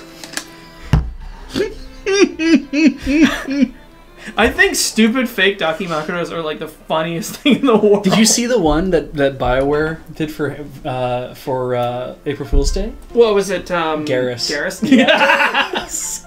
And on Ars Technica... Was he like... Mm, yeah, and on Ars... baby. Well, kind of. He was kind of turned to the side a little bit, and he was kind of like posed a little bit. And so on Ars Technica, they did a review, and they gave it a negative review because they said Garrus isn't looking straight out at you. He's looking off to the side, so even when you're trying to cuddle with him... Like, no, why won't you love me? Yeah. Well, usually they'll do that where they'll have one on either side with like a different expression. Right? Or different degree of clothitude. Exactly. You'll turn it around and it'll be the butt side with their head still turned funny.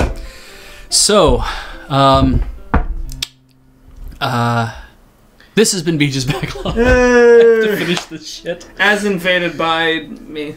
So I am Tux Beej on Twitter, and Alex is Alex Stacy on Twitter. Because I keep wanting to say X and works, but it's not. We're gonna have to spell that. Right. Because people. Okay. Somebody who follows me is gonna have to post that in the chat crawl because my last name Stacy is not spelled the way you would expect, and I get tons and tons of misspellings. I get Staecy. Right. I like Stacy. So it is Steacy. Right. Because it just goes So it's Nightmare Town. It's very easy to remember. It's because it's this name. It's ALEXSTEACEY. That's not easy at all. No, it isn't. What are you doing? So I'm Beej. This has been Beej's Backlog. Thank you, Alex, for joining me for the brief part of the rest of the night. You can, of course, can subscribe to the channel. And that is awesome for us. It helps us out quite a bit. But of course, you can just follow us because I just like having people in the chat to play for us. Anyway, the next show is of course going to be IDDQ Derp tomorrow at 2 Pacific. I'm not 100% sure what I'm going to be playing, but it will be at 2. And I think Raymond is going to join me. 6:30 in Newfoundland. What? And Newfoundland, Labrador. It will be. And of course, what the hell else? Oh yeah, you can find all the stuff that we've been in on loadingreadyrun.com. We've had a wonderful night with you. Thank you so much for showing up. I'm going to go with the thanks for watching thing, and of course then an outro commercial. Thanks so much, guys. Have a great night. Goodbye.